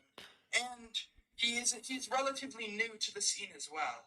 Yeah, so that's the thing. To become a New Gen 11, this is what has to happen, right? You need to be in the under 20 category. All the new gens are in the under 20 category. Second, you need to be selected by FIFA, the president, so Ray Dark. Third, excuse me, you need to have a weapon that separates you from your similarly aged peers. So Loki's Godspeed separates him from other sprinters like Chigiri and Zantetsu. He's vastly superior to them. The new Gen 11 title, it does not matter if a 12-year-old is better than Noah. It doesn't matter. What matters is the age range of that character. The new Gen 11 is a group of characters that when the new generation becomes the current generation, they will be the figureheads of that soccer world. That's what it means. Yeah, that might disregard my thing for Loki, but I still feel.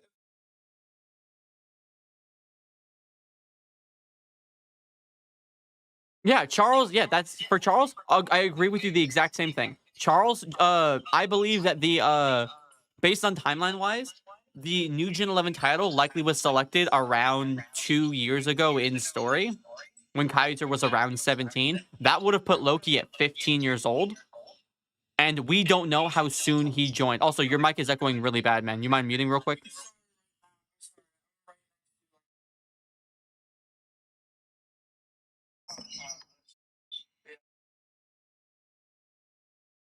Yeah. Yeah, it's very bad. Yeah, mute real quick. There you go. Okay. The new Gen 11.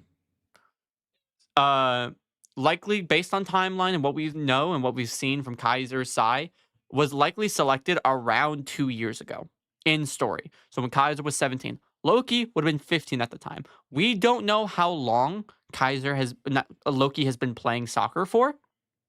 We have no idea. Potentially, he could have been someone brand new like Charles, speed running his way to the top as his weapon. With Charles would have been 13, maybe 12, depending on when specifically. But no, get out from under there. The bottom line is that Loki and Charles 100%. Loki potentially could be new to the sport. That's why he wasn't selected for the new gen title, because Ray Dark had already selected the characters. So it's too late. Right? That's it. Yo, what's up, Hirio? Happy Halloween, man. Have a good time. All right. All right. Thank you very much, man. Appreciate you joining. Bro's been talking for an hour. Ain't that deep? I mean, it's my job. I'm going to talk about a series I like to talk about. Also one that I get paid to do. Yo, what's up, Uncloop? How you doing, man? Oh, you want to get in here, Uncloop? Yeah, get in here. No, stop. Hey, what's up, man? How you doing? I wanted to come up because that new Gen 11 list is perfect. It's beautiful. Thank you. As are you, man. Keep up the fire content.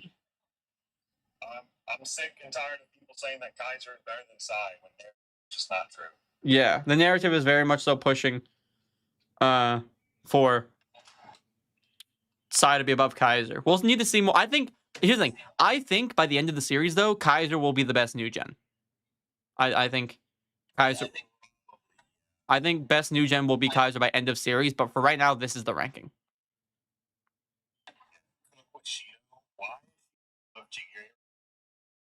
Yeah. Yeah. Hold on. I promise I might get in here. I gotta get this guy in here. Heart Plum, I promise I get you in here, bro. I promise with you. Okay, just Ungloop, to answer the question of why Chigity's over Shido, when you look at what Shido brings to the table, Shido only brings goal scoring in very specific capacities. Chigity brings a lot more than just goal scoring, and all that Chigity brings to the table, I would say, makes him more valuable and therefore a better overall player than what Shido is. My test 1, 2, 3. Is it working? Yep. That's fair. Yeah, you're all good. I was more answering Giannis because Giannis wanted me to go with Shido, but like it's better. Chigiri's able to play at that level, so I just think that's what's. Here's the I think honestly I think the NEL teams are better. Maybe first half Nigeria, hold up. Do you think second half Nigeria is beating Bastard München? Yeah. Yes, I do. No way. Hold up. You think that Ness and Kaiser are worse than Onazi, Kuso, Bello, and Obabonia? If we're taking the versions that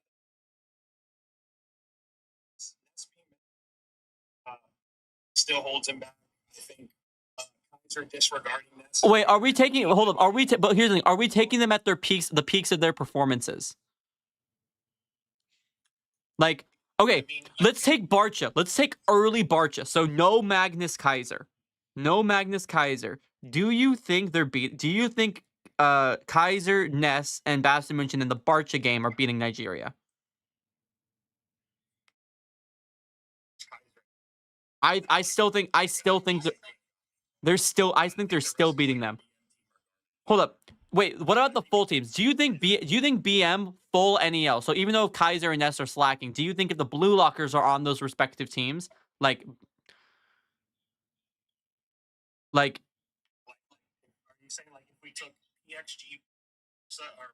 PXG we're taking PXG with the Blue Lockers involved. So the formation for each final game. Yeah. You think PXG is beating Nigeria? If we put them in their Barcha versions, like their post versions. Is that what you mean? I'm saying like they're starting. I'm saying like ending of the NEL, PXG's final lineup with Rin, Shido, Karasu, Zantetsu, Tokimitsu, Nanase, them on the team, and Charles on PXG. No Loki. Do you think they're beating Nigeria? Close by. What? It's not even close. No, it's not.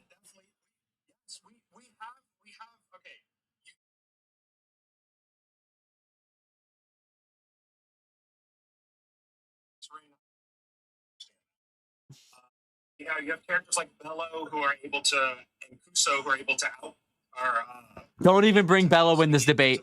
Don't even bring Bello in this debate. He's cooked Bachiro like 3 times this month. Great. He cooked a character who's mid on defense.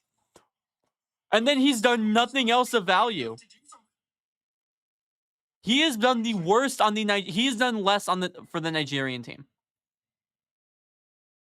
Yes, out of the main 4, he's done the least.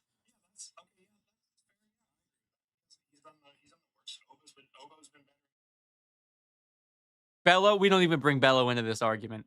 We ain't even bringing him into this argument.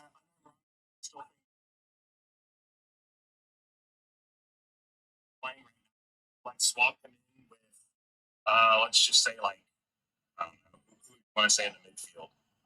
Wait, hold up. Do you think anyone has the defensive power that the man marking or defensive power that Kunigami did in the PXG game?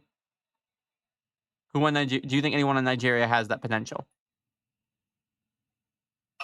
To like Phil. Yeah. Like he did? No, but I do think Onazi. Okay. Is Onazi? Do you think Onazi is stopping Charles and Shido chemical reaction? Because Noah said that if they continue to do it, they're ending the game. They're winning the game. Shido and Charles were ending that game. If you think Onazi can't stop it, PXG wins by default just from that. It's possible because stated ones have like I can't remember what Isagi says, or I can't remember if it's Isagi or Aiku, but one of them says that they use their extraordinary physical capabilities to make plays that aren't like possible for the average person. Like, for even, like, Here, let me read it. It says, was that Isagi or Nazi? it was Aiku who said, the Nigerian players are leveraging their physical abilities to make and receive outrageous passes, and then finishing by passing to their ace striker to score goals. It's a single endpoint system. Yeah, with his physical, like on the same level as Kunigami. Not in terms of like overpowering and like pure strength and all that stuff, but like in terms of agility and with his seemingly endless stamina. Yes, I do think he keeps pace with that version of Shido. I don't think so. I think Onazi is not being able to stop. Like, what is he doing if Shido hits a bicycle kick? I don't think he's stopping him. Like, here's the thing, if Onazi couldn't even stop Isagi from making a one-touch pass, I don't think he's stopping Shido. I think that's like far superior to that version of Shido. Yeah, but it's a matter of one-touch passing. Like, the ball was coming in, Onazi couldn't stop Isagi from touching the ball. Shido, even when pressured, his thing is that he takes those outrageous shots from Charles, a reflex times reflex flow Shido. You think Onazi's stopping him?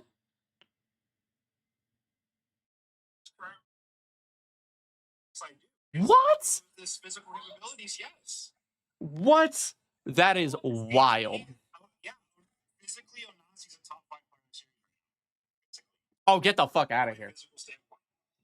What? Get out of here. Name 5 players who all around are Physically better than Onazi? Are we talking just like across the... Because like Onazi is going to be Onazi will be faster than some of these characters, but I think they're definitely better physically. Well, hold up. Let me ask you this. Wait, Onazi couldn't get past audio. So flip the tables there. You think he's getting around Shido? Or you think he's stopping Shido? He couldn't get past Aryu. Well, it's a matter of like I'm talking like range wise. Like Audio's range is what kept Onazi from moving forward, right? Like the range of his defense. But the range of Shido's shooting abilities, even when pressured, I would say is just as large as Audio's defensive range. Just from the way he was defending Onazi. From like a height perspective, side perspective.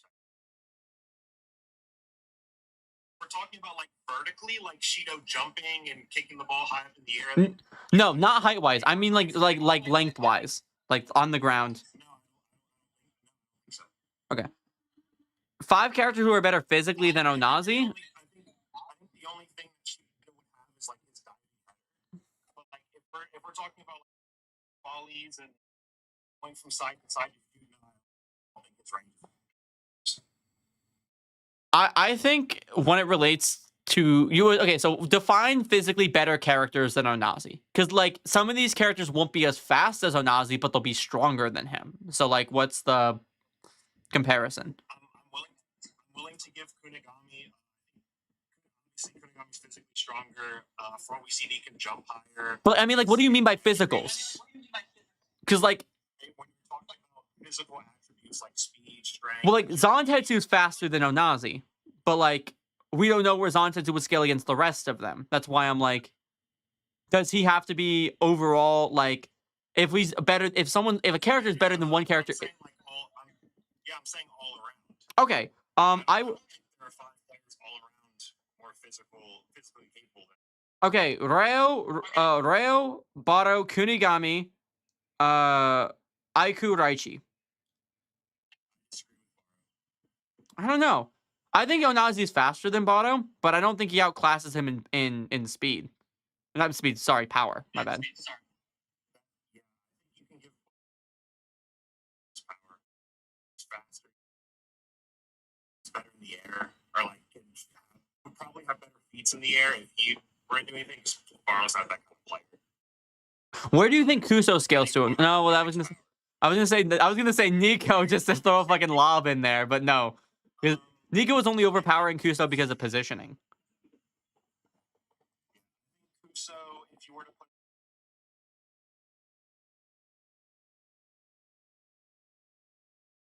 around Latoya, Karatsu, somewhere around there. Actually, no, I think Kuso could be above Karatsu in all honesty.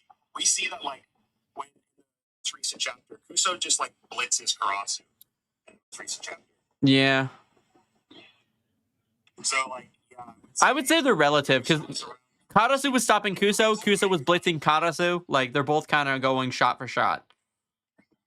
Yeah, so I would put, yeah, Kuso would be, like, around Karatsu level, since they're both, like, 9 to 10.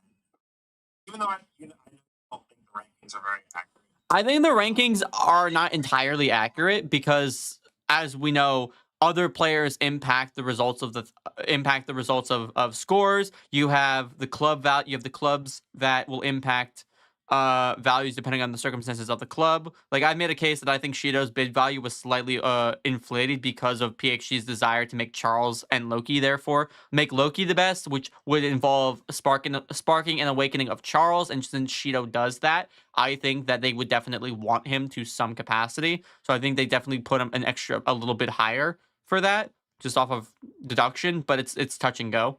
Same thing for like Bachata or Bato, because they're the solo strikers of their respective teams. They don't have much competition to go against, so their values are going to be different than what they would on a standard team formation. But that's just kind of Yeah. So yeah, Kuso on Karatsu's level. I think Obo's better than both. Newer second version of Obo. We see him get feats on. Let's see, he got some feats on Rin, getting to a ball first before he did. And then what do you do in the most recent chapter? Who shot? Bachata did a heel lift. Bachata did a heel lift, and Obo stopped it. Well, yeah, it's impressive. He said like that's the third time he's done it. So yeah, like if something happens to you 3 times, I feel like you have to pick up on it at some point. Yeah, so I would say Obo is around like maybe slightly better. Like Paul. Wait, do you think Onazi's better than Rayo? I think Onazi's better than Rayo. Yeah. That one's tough. I don't think it's that tough. I would say no. I mean, you can give Rayo all around per player like easily. I mean, it kind of just depends, because if Onazi can beat Aiku, and like he's unable to, or like Isagi's unable to stop him, and he does surpass Isagi, then yeah, Onazi would be better. I don't think in any way Onazi. I think Rayo is better than Onazi. Like who's the strongest character in Blue Lock you think Onazi is better than?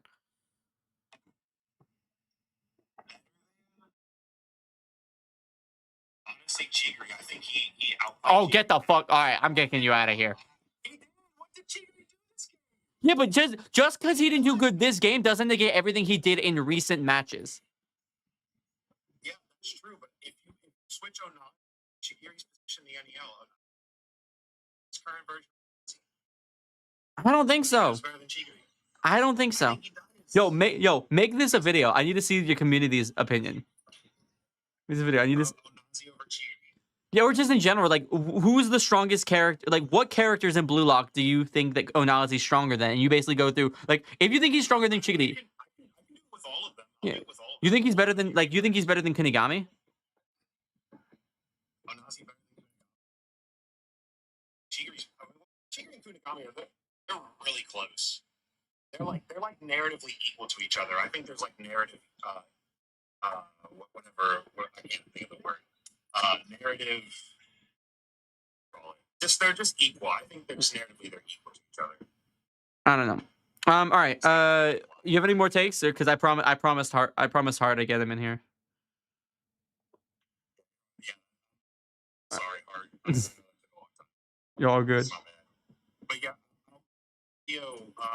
saying where I think the players will rank. I'll do it simple and just saying that, like, I'll put them based on where the NEL players are. So, like, where I think they would be, like, ranked in terms of their bid. Yeah. So you don't believe the bids, Just make it simple. Well, I mean, the Just make it bids tier the list. bids just have some factors, but it's not that like if you want to do a bid, I don't really care. I mean, I understand if I've done a bid video too. Yeah. Yeah, that's all. That's it. You can. Yeah. All right. Appreciate you joining, man. I'll see you. All right, Hart. It's your time. Let me make sure my mic was working. Yeah, it's all good. All right, sweet. Can you go back over your argument for Chigiri over Shido? Yeah, so when you look at what Shido brings to the table as a player, he only brings the capacity to score goals, and the only circumstances where he's performing goals that are relative to any of the top characters are when he's given a god passer who can bring his crazy ideas to life, which isn't a negative thing on Shido as a whole because Isagi has Hiyori and circumstances like that. But the main issue that comes in is that Shido brings absolutely nothing else to the table, whereas Shigiri brings so many things to the table as a player. Shido only brings goal scoring. While Shigiri does bring goal scoring, it's not as good as Shido, but he brings so many of the capacities to the table that are superior to what Shido brings. So as an overall player, I would say Shigiri over Shido, but it's not by much. So let me just break this down bit by bit because I don't want to get off track. Yeah. So basically, one of the main parts of your argument is that without scoring, Shido's nothing. Kind of. It's more or less the kind of goals that he scores that are relative of putting him as a top tier character can only be achieved in very specific circumstances. And the circumstances are The specific circumstances are a god tier passer who can bring his elevated goals to life. You're saying Shido has no. I'm saying that Shido has a hand in sparking the idea, but he can't do it by himself, and there are circumstances where he needs these god passes to make that happen. Again, which isn't the most incredible negative thing, because Isagi does the same with Hiyori, right? It's just Shido brings nothing else to the table, is the thing. Nothing else to the table with no goddamn. Sure, I'm saying. He brings nothing else to the table of substantial worth. Without a god tier, even with a god tier midfielder, he scores those great goals, which is awesome. But aside from scoring goals, what does he bring? Great off the ball movement. How does that? Okay, that's in Shido's context. That's bringing him to goal. That's not really generating much purpose. So let's just say, going to that line not be spread out for another striker to come in and score them, no? That's great, but like any other character can do that. It's an average performance. If another character can take Shido's place in doing that role, it is not a very superior performance. But Shido doesn't matter. I'm not really. You put like Not really. let's take out Shido and let's put like Atoya in there. Atoya's got great off the ball movements. The defense. Same way that Shido does. Yeah, the defense is spread. Let's take Isagi and put him in there. Let's take fucking Ryo or Chigiri and put them in there. They're spreading out the defense too. But he's doing that. But the same result is generated. Not really. Yeah, you put Shido in there. He divides the defense. Great. What does Chigiri and Ryo do? They divide the defense. What does Atoya do? Divides the defense. Divides it way better. Okay. You're dividing the defense. Chigiri is the fastest character in the series. If he is dividing the defense because of how fast he is. You have to keep a dedicated mark or plan around him. He's still spreading out the team. He will always be a huge threat because of his speed. Ryo having the ability to be able to dribble, make those passes, and make those crazy shots, he's just as good of an attacking option as Shido. Yet they've different levels of production. Shido having production, but Shido had to be man marked. Chigiri didn't. Yeah, because Chigiri has ways around it. Shido doesn't. Shido gets man marked, he's fucked. Chigiri has ways around getting man marked. Okay, so what? Okay, but that point makes the point irrelevant. You're saying, okay, well, Shido gets man marked, Chigiri doesn't. Great. Chigiri doesn't get man marked, which means you need to put even more attention on him. You need to focus more. You need to plan around more. It's going to draw your attention. If Shido can get locked down by a man marker, you don't have to worry about him. If Chigiri cannot get locked down by a man marker, you kind of have to worry because a man marker isn't going to work.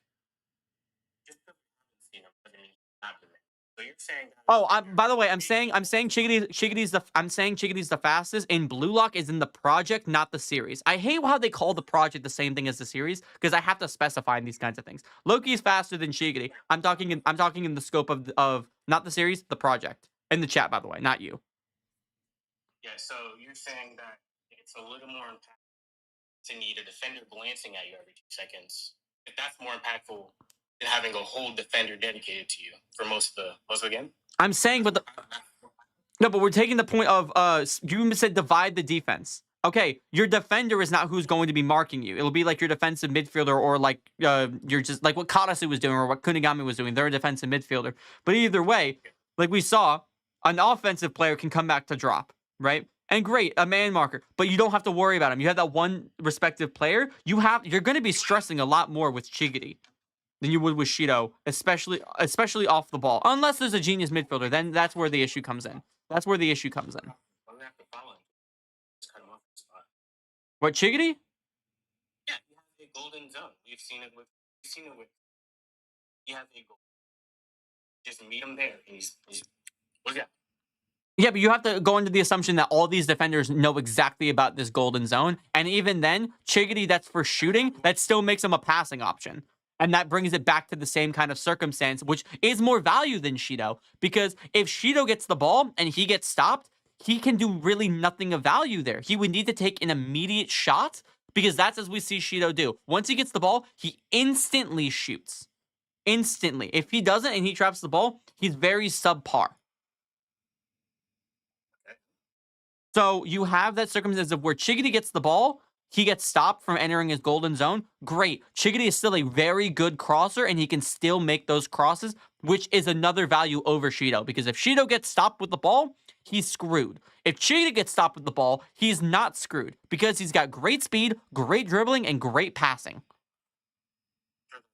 Not to mention, we've seen him deal with situations of some people have blocked him from entering his golden zone. For example, we saw him with Kunigami and Isagi. They blocked off his route to his golden zone. He used his mock cuts to get around them and into his golden zone. Simple as that. Your overall argument again before I forget everything. The argument is that Chigity brings more to the table than Shido, while Shido is a better goal scorer and striker than Chigity. Chigity's ability to perform in several different areas, I believe, puts him above Shido, because what Shido brings to the table is simply goal scoring, while Chigity brings goal scoring to the table, and it may not be as good as Shido, he brings in so many different other capacities that make him above Shido. Can't that simplify that for Chigiri too? Doesn't he only bring speed to the table?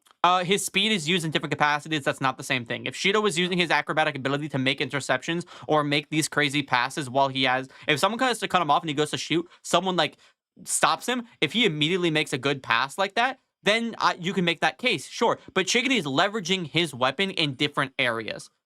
Shido's only leveraging his weapon in one specific area. That's the difference. Is that one weapon, 1,000 different areas. Shido, tons of weapons, one area. That's the difference. It's not his one. His one best weapon isn't his one best brother. His one best weapon isn't shooting. That's not what his one best weapon is, and he doesn't. That's not what his one best weapon is. Shido's a great shooter, but all he brings to the table is scoring. He's got solid speed, solid physicality, great off the ball movements, but he's only really bringing goal scoring to the table.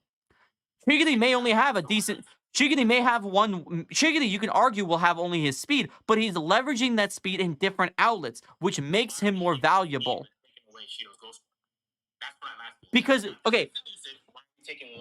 Because Shido's only priority and only usage is as a goal scorer. Chigity isn't only used as a sprinter. Sometimes he's used as a crosser. Sometimes he's used as a dribbler. Sometimes he's used as a shooter. We're taking the role of the character. Brother. Brother, we are looking at the roles they are playing on the pitch. We're looking at the roles they're playing on the pitch. And Shido only ever plays the role of goal scorer. He brings nothing else to the table. He brings nothing else of substantial value. Great, so does Chigity. Why are we holding the fact that his main goal is to score goals against Great. That's awesome. But his goals, that one job, that one role doesn't put him over Chigiri because of the diversity Chigiri brings to the table. Speed and his position doesn't put him over Shido. Do you get where you're at? Chigiri's speed and the way he uses it does, yes. But it's his speed. It's his best thing. You're taking the best thing. No, I'm not. I'm looking at the roles he plays. Brother, I'm looking. Okay, can we look at the role? Brother, no. My live. Okay, brother, we're gonna take a minute. Listen, I'm comparing the roles that they're playing. The roles they're playing, as in Shido only plays the role of goal scorer. Chigiri sometimes plays the role of goal scorer, but he also plays the role as defender, dribbler, crosser. He has a lot of different roles. Yes, he leverages his one weapon in those different outlets. That's awesome. Shido has weapons that he only leverages to one outlet. That one outlet is great. He does a great job with that one outlet. But that one outlet does not outscale him over all of the things that Chigiri can do with his speed and does with his speed. That's not. It's not. What's up? That's like saying Steph Curry would be trash without 3-point shots. We know that. Does he? If he only does 3-point shots, you have a case to say that people. That is his best thing. Great. No, but if he only has his skills and only can do 3-point shots and only does 3-point shots, and then you have characters who can do 3-point shots, maybe not as well, but they're so much better in different outlets. They are the better player. I'm going to consider them to be the better player. I'm going to consider them to be. What I'm saying is that if you have the ability to perform well in multiple areas, I would view you as being likely better than a character who performs really well in a single area. If that's how you want to look at my answer, that's how you look at my answer. I just described my answer. If you have someone who's very, very good, if you are very good in multiple outlets, if you are hitting a 90, if you are hitting like 80s, okay, if you're a test taker and you're hit. Okay, if you are a test taker and you're hitting like 80s or 90s on all of your stuff, versus you being only good and getting 100 on 1 or 2 specific things, the person who and you're getting 50s on everything else, the person who has the 80s or 90s in everything is going to do better is going to score higher than the person who hits 100 in 1 or 2 different categories. I'm using it as a comparison to show where I have my values.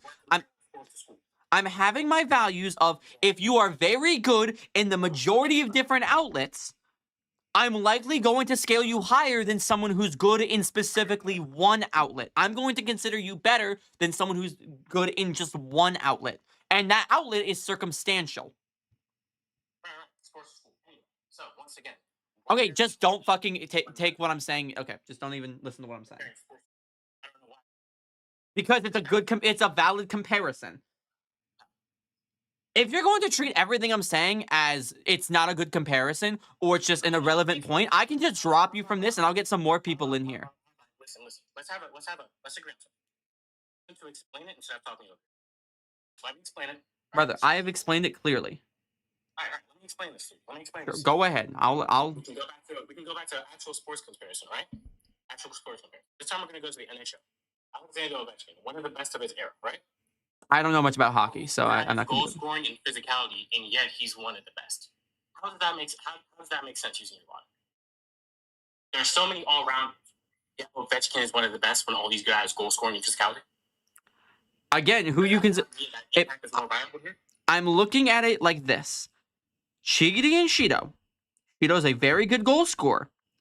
If he's going to be a top goal scorer, he needs perfect circumstances to be that top goal scorer. Chigiri does not need a lot of does not need specific circumstances to be good. Shido does.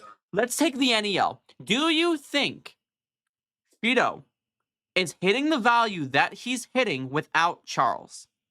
If you take away Charles, Can I point something out here? just to answer the question, is Shido? Let me point something. No, is Shido hitting the same value? Is Shido hitting the same value he did? He needs to be a top goal scorer. You just put Shigiri's bar RP. How does that make sense? What's up? You put Shido's goal at being a top goal scorer. You said, without this and this, he can't be a top goal scorer. All you said with Shigiri was, he can be good. He can be good without this. How's that? Those are not the same bar. Okay, let me explain. Shido is a hit or miss with this. If Shido's going to be a very good character and a goal scorer, because that's what he brings to the table, nothing else. You put Shido on to score goals and nothing else, right? You put him on the pitch. He needs a very good passer in order to compete at this level, because the goals he scores without them are not going to be viable in this tier. If you don't give Shido his good passer, and this goes for Isagi too, they need this really good passer to bring to life the goals they're wanting to score. Let me put it like this. Let me ask you this. No, that's how it is. Shido, from evidence we see, gets his goals from direct shots with crazy players. Brother, this is my stream. I'm talking here. You're a guest on my stream. I'm talking. I'm explaining. You just done with the person you brought up to talk? Brother, No, I was talking. You can listen. I'm talking. You can listen. You can listen. Thank you. Please, can No. I say my piece? No, I'm not done. I was interrupted. I'm not done. Thank you very much. Thank you very much. Now, for Shido, he needs that passer in order to be at the top level right now. Please. Okay, I'm gonna keep you down there. You can request up. When I'm done talking, I'll bring you back up, all right? Let me finish. Shido, at the current level, needs that top goal scorer. Needs to be a top goal scorer only in the circumstances with a great passer like Charles or Sai. He does. You can't say he doesn't. At the level he's at right now, if Shido wants to perform, anyone is. Anyone who is not self-reliant needs those passers. Anyone who is not self-reliant needs those passers. Isagi needs those passers. Shido needs those passers. The difference between Isagi and Shido here is that Shido brings nothing else to the table aside from goal scoring. And he needs that great pass in order to do that. If you were to sub him on the pitch and nobody gave Shido a pass, is he self-sufficient enough to score a goal or contribute anything of vast significance that another blue locker couldn't really do? No, he's not. That's the issue here.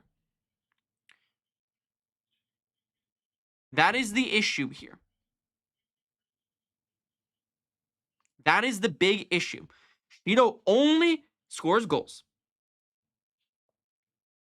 I will bring you back up here when I'm done talking. You can request up again. Seems to be the only way I can get a word in, right? Shido, if he's going to score goals, needs that passer. At this point, you need that. But the thing is that without that passer, he brings nothing else to the table. Chigiri is self-sufficient enough to where he doesn't need that passer to be an all-round great player. Shido is a good player given a very good player given circumstances, a top player given circumstances. Chigiri is a good player, a great player, a very good player in any specific circumstances. That's how it is. Do you understand? Feel free to request back up. I will have the debate. You can have the debate now that I made my point. Now you can respond. Thank you. It wasn't that hard to let me finish my whole case.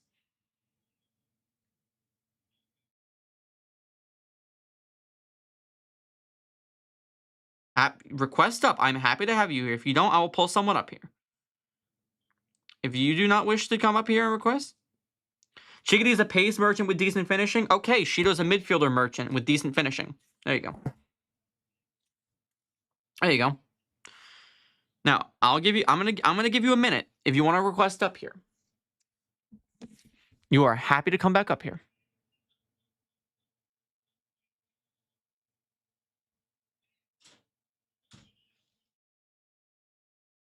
Looking, if you tap the bottom left, it'll pull up with the two people. You can hit request up. I think I haven't done one of these in a while. His main weapon isn't shooting. His main weapon is his physicality and insane spatial awareness. Those are his weapons. I will read you Shido's weapons right now. If you would like me to, I will read Shido's weapons right now. There you go.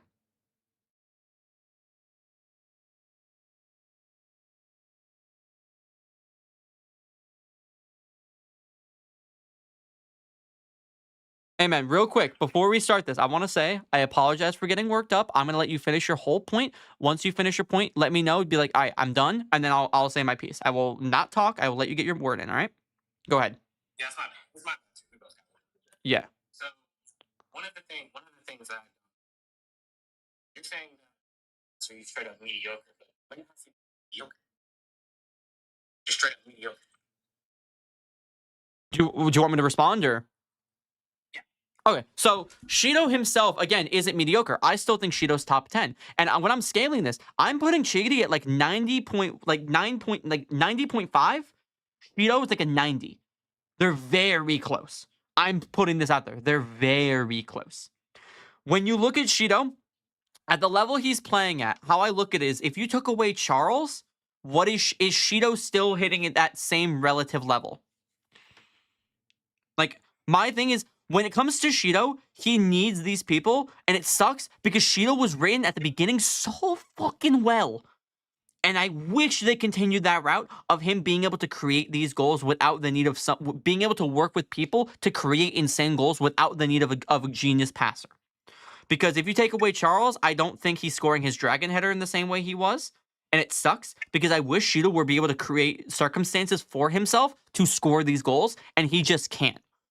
That's what sucks. Is that Shido, when we saw with Kunigami marked him. Shido had a lot of time to figure out how to break free from him. He had Karasu and Zantetsu willing and wanting to help him. He refused. It took him 6 tries of losing the ball in that matchup with Kunigami for them to step in, not even for him to ask. That's what sucks about Shido sometimes, is that he doesn't do things he will only do things of his own accord. And if you can't adapt to them, it's an issue. That's one of the biggest things. Shido has the potential to score these great goals. He just needs someone to help him make them a reality, and he just can't do that with everyone. If he learned how to do that with everyone, oh my god, he'd be amazing. That's where the problem falls. But when it comes to when has Shido been mediocre, in a way, you can't really say he's been mediocre because of the circumstances he's given. When you look at second selection and third selection, he scored against nobodies. Like, when he scored the goals, he was being pressured by 2 no-name people. When you look at his U20 game, he was assisted by Sai. And when you look at the NEL, he has Charles. We haven't been given a chance to see Shido fight on his own, but we can see from these circumstances and how he likes to play with the consistency of his character that if you were to take him away, his deadliness as a character drops significantly because the performances of these characters are being leveraged by the midfielders. That's the main issue. Here's still the question. Respectfully, I don't think that answered it. You're saying without all this, well, obviously you answered why he's not mediocre, but straight up declining value without it. Straight up declining value without it. I think if you take away Charles, Shido's not hitting the 3rd place spot. But you could do that for a lot of players. Yeah, that's what I'm saying. Is that characters and their appearance in the story have, like, the characters and who is on the team and who's present can impact the play. Isagi is not gaining 100 million without Hiyori, right? That's an important thing to note. But Isagi's still hitting a decently high value without Hiyori. Shido, you take away Charles, I'm not sure if he's hitting that high value. He's hitting as high of a value as Isagi is because his only main factor is goal scoring on a team. And without Charles, it's going to make goal scoring for him very difficult. You say that. Why? Would he really have those chances to get those goals? One more time? can also apply all that to Shigiri, right? Because let's just say Nagi never declined. He never got that 5-gun volley. He stayed developing under Agi. He got better and better. Does Shigiri even get those chances to score anymore? I would still say so because his style is independent. So how we look at Manshine City's style as it was described, let me read it to you. Where's the specific thing? I know it was somewhere. Here we go. Oh, I wasn't even, this is Isagi talking. I wasn't able to keep the ball for long once I lost it. And they switched between defense and offense so fast. Reo and Shigiri both, they come in with high presses as soon as their opponent gets the ball. And once they steal it, they pivot to a rapid attack and the whole team thoroughly embodies the style. This is the speed and rushing power of England's Manshine City. I will find, it was specifically a statement from Reo, I believe it was chapter 186. I gotta find the exact thing, but it's Reo talking about Manshine City specific style, and this will lead to a bigger point. Here we go. Yeah. Manshine City has two main ways of doing things. Our formation is centered around Nagi, and our plan is basically get the ball to Nagi and encourage his ideals and game management style. Then, if we get the chance, we can try and steal a goal individually. However, when we look from Chigiri's own evolution, or like his own description of how he likes to play and how he wants to evolve, he says that he doesn't want to pass. So if he has the chance and he gets the ball, he's not going to pass unless absolutely necessary.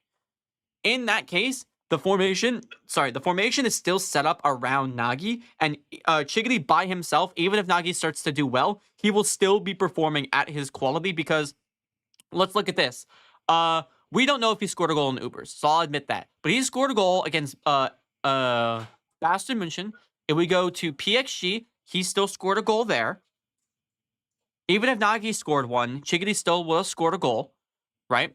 Because are we to assume that if Nagi's getting better, Chigiri's ability to score that goal goes down? I would disagree. I would still say he's still scoring that goal. And then he scored one in Barcha, which, granted, he did get an assist from Ryo, but that's still a matter of creating circumstances for everyone. Manshine City ways of doing things. You can steal a goal for yourself. You can assist the team. That was Ryo assisting Chigiri. Either way, I still think Chigiri scoring against Barcha is likely given Barcha's weak defensive abilities.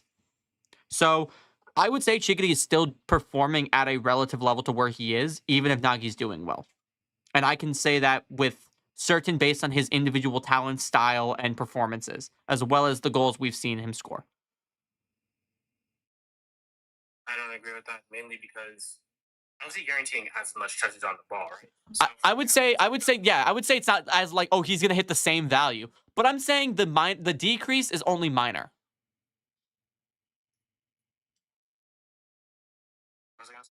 Sorry, yeah, my bad. So this is only minor, but here's the thing: is it really minor? Because we can go back. Mhm. By that time, Rayo's main goal in mind was to just not get locked off, right? So it's just not to get locked off, make passes to the other team. If Nagi isn't declining, if Nagi isn't like on the brink of getting locked off, if Freyo isn't on the brink of getting locked off, is he even gonna think about Chigiri in that moment, or is he gonna? What's he gonna do? You know what I mean? Well, that's what I'm saying. Yeah, I agree with you. I don't think Ryo would assist Chigiri there, but I still think Chigiri would snatch a goal up for himself either way. Alright. So together. Yeah, sorry.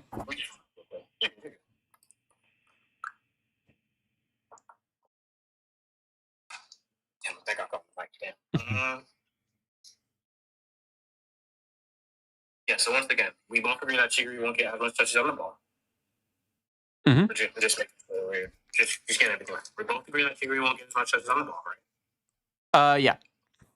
We both agree that their value is going to tank. I would not say tank, because if we look at the first game of Manshine City, where Nagi was still kind of the focal point of the team, Chigiri was still a vital character on that thing, even when they were fully supporting Nagi. So in the circumstance of Nagi doing well, I don't see it changing at all. I think Chigiri will still, like, we don't know how much Chigiri touched the ball. And we don't know, because especially in Manshine, because we got the Manshine versus PXG, because we got literally nothing from that aside from the fact that Chigiri scored a goal, Rain scored a hat trick, and Nagi and Ryo couldn't do anything.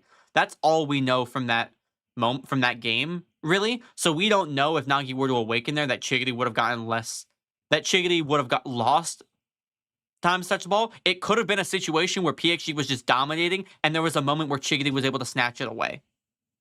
If anything, I would say if Nagi's doing better, Chigiri might have a better chance because we could assume with Reen's overall skill with getting a hat trick, Reen was able to score bing, bing, bing, easy, and Chigiri was able to steal a goal during that outcome. I would think if Nagi's doing well, it puts up more of a fight, gives more time for the game, and therefore Chigiri gets more touches on the ball. So that match, I would say maybe Chigiri might actually get more for that. And I wouldn't say that they tank because we don't know. We're looking at we can reference Nagi being motivated, not motivated, but Nagi being the central focus of the team, not still people coming to support him. Chigiri was still getting active moments there in the game. So I would say that Chigiri is still getting high value. Relative. I'd say he dropped maybe 10 million at most.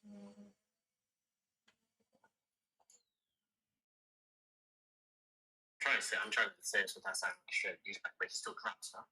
I would say he drops, but it's not to a significant degree. I would say Chigiri is sitting at his end of value. Let me pull up his exact one. His end of value was 90 million. I would say he drops to maybe 80. 75 at the lowest, in my opinion. Below what Rayo was at.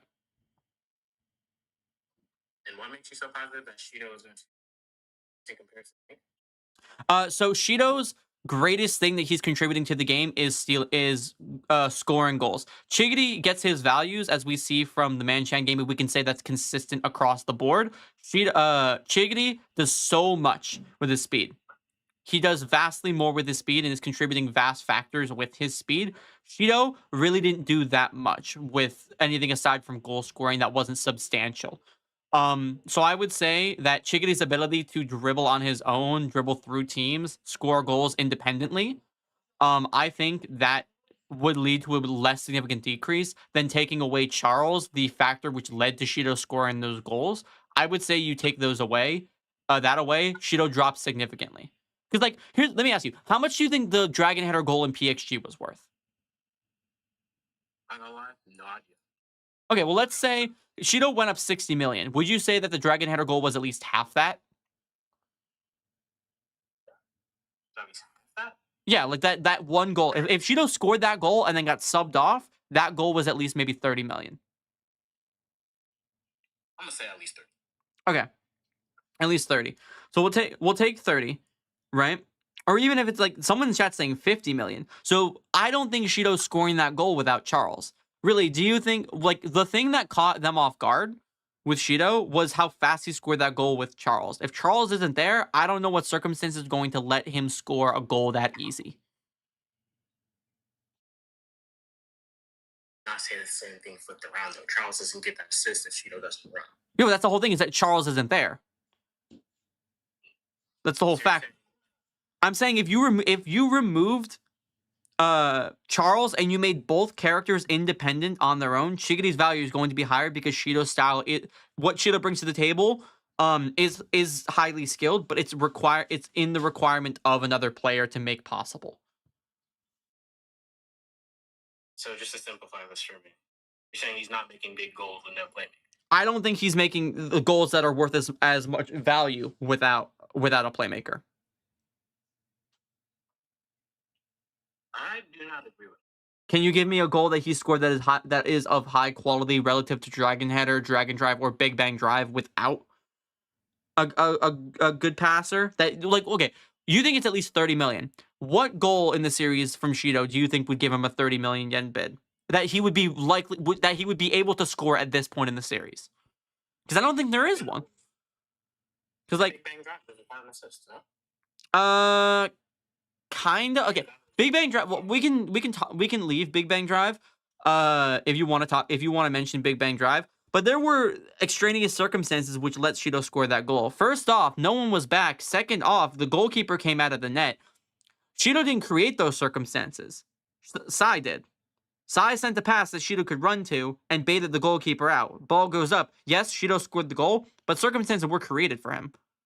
Like, I don't think Gagamaru, especially with more experience now as a goalkeeper, is going to be rushing that far out and hit it in that specific way. He hit the ball directly up into the air, right behind him. Even if Shido could reach that, or he thought Shido couldn't reach that, that's not what you'd want to do in that instance. You'd want to clear it off to the side a little bit. So I'm saying with more experience, Gagamatto would have done something completely different, which would have left Shido unable to score the Big Bang Drive. Not 5%, but what I'm getting out of this is you're saying that Shido, no hand in that gravity, no hand with the defenders trying to run. No, I'm saying Shido made the goal. I'm not denying that he made the goal, but the circumstances for the goal being made weren't him. It was Sei and him. Yeah, but Sai created the circumstance for him to hit the shot. Everything leading up to the ball being in the air was Sai. Granted, he knows what Shido is capable of. He sent a pass that would bait the keeper out, but one that Shido might also still be able to get to because of his insane physical abilities, his natural athleticism, right? I'm not denying that. What I am saying is that Sai created that circumstance for Shido. Shido can't create that circumstance for himself. Well, let's flip that script. If Shido's not there, does Sai even think of that? No, but Sai has ways around of creating circumstances or situations. But again, this is going to Sai, and we're talking about Shido's current performance in the NEL. Yeah, so which goal he produces without assist. Yeah, I'm for the thing. Sai created circumstances for Shido. Shido's not creating the circumstances. Granted, if Shido's not there, Sai's not even making the pass. He's going to try something different. But the whole circumstance of Sai was there because he wanted to play with a striker from BLUELOCK. He's testing Shido in the same way he's testing Rain here. Testing what they're capable of. So he's making passes that are made for Shido. Is the situation. That's kind of a not really a moot point, but I don't really get what's getting at. Like the passes are being made with what Shido can do in mind, but in the NEL with Charles, he's just making passes however the hell he wants to. I'm just gonna let you know how this right now, just so we're on the same page. I'm reading this as you are taking away a lot of Shido's credits in a lot of these goals. That's what I'm reading. Well, no, I'm not saying Shido didn't score these goals, because he did. He's the one who scored it. I'm just saying if Sai can create the circumstances, but if you can't score the goal, it means nothing. Anyone can create the circumstances for the goal, but if you can't score it, all right then. But it's still that the circumstances are being made and that we've yet to see the circumstances created by Shido for these goals. Which is what I'm saying is a negative. If Shido just learns how to be a little bit more self-sufficient, he will easily be better than Bachira. Better than Bato by far. It's just he doesn't have the ability to create those circumstances on his own, at least from what we've seen in the story. And I think that's a narrative. I think that's a narrative negative of the story. I think that's a bad thing. I think Shido should have learned to be more self-sufficient in all this time. No, you're good. Yeah, you do give him credit for the goal, but I feel like once again, it's not just the goal on top, not the kicking the ball into the net itself, because once again, are these ideas in his head? If there isn't a striker that's going to make the movements for that, you know what I mean? Like, what do you mean? Like Nagi lazing around. Is Sei really going to go? Oh, let me just send a through ball there, and Nagi's totally gonna run through it. You think that's gonna happen? Kind of. I mean, we saw from Bachira that Bachira and Nagi that he was able to force an idea into Nagi's brain that made Nagi react a certain way. I'm very certain Sai could do the exact same thing. Like, there's no evidence to show that if Bachira can do it, why couldn't Sai, a much more talented midfielder? Not to mention, when it comes to Shido, like someone mentioned in chat, yeah, that Shido will contribute to an explosion, right? Because that's what he goes for. He's going for the explosion. But when he's contributing to those explosions, nothing of significant value really gets generated, and it's kind of average because he's not really bringing anything to the table aside from a goal scoring thing. Like if it was someone else supporting Shido, Shido would do better than Shido supporting someone else because he's a finisher. That's the kind of player he is. He's a full finisher. You set up, you give him support, he cooks. But that's the issue, is that he needs the support. And if you're in a position where you get minimal support or bad support or no support, Chigiri is vastly better. So Shido is, in order for Shido to be the best, people would have to choose Shido over other countless strikers, whereas Chigiri just needs to be a competent player overall for him to be good. Shido can be good, needs to be good if given support. Chigiri can be good without the support. I feel like we've gotten to a rift that neither of us so badly gone. Because even after all that, I'm still Yeah. thinking. I mean, if we're not gonna if we don't come to an agreement, we'll have to agree to disagree. It happens. Stuff happens. If you don't agree, it's totally fair. It's your opinion, man. But this is just something I can't really have a change of opinion on, if that makes sense. Like, it can't really seem to. Oh shit, Avery, thank you so much. I appreciate it. You didn't have to do that. This is just a stream to have fun on. We don't have to gift or anything. This is just a little closing statement for me, I think, because I don't think we're finding on either of this, but I still think that Shido's runs are extremely, very much quintessential to these chances being made still, because even though you said the Blackford can do it, why can't Nagi? I can't say for Nagi. I don't think Say is going to provide that type of, hey, got this competition, that competition. I don't think that what a lot of other players are doing, maybe the only players that I think are even providing runs like that are some of the greatest off-the-ball movers in the project, the Isagis, the Otoyas. So I do think that his runs are extremely crucial in these opportunities being made, equally as crucial as the pass itself. You know what I'm saying? Yeah. I mean, we can agree to disagreement, but that's just, I think we won't really see eye to eye, and this is going to keep going back and forth. But I apologize for the beginning of this debate, but I'm glad we were able to try and keep it, more calm in the second half, Yeah, I'll go out there. I appreciate it, man. Just want to look through your takes before I dip out here. Let's see. Oh, good. I most definitely agree on that Barca take, though. That he shouldn't go to Yeah. I don't think he should go. Yeah. Because my thing with that is Barca requires creativity, obviously, but on the same note, Nagi didn't have that. Exactly. Nagi needs the motivation before even going to Barca in order to do well there. He doesn't have that right now. He's not going to do well. What are these comments just asked if Nanase could do it? No, he would. Nanase has the ambidexterity, but he's horrible with shooting. He needs much better skill. I'm dropping that. You're good. Appreciate you, man. There we go. That was a debate. All right, we'll pull someone else up in here now. Okay. What are you doing? Okay, he just wants to ignore me. Hey, what's up, man? Hello. How you doing? Hello? I'm here for the Nagi debate. Oh yeah, what's up? The Nagi shouldn't go to Barca. Menshan is his best environment. I think he should. Can I ask why? Mostly because he didn't do well in Manshine because it didn't allow him to have creativity. It was mostly about technical.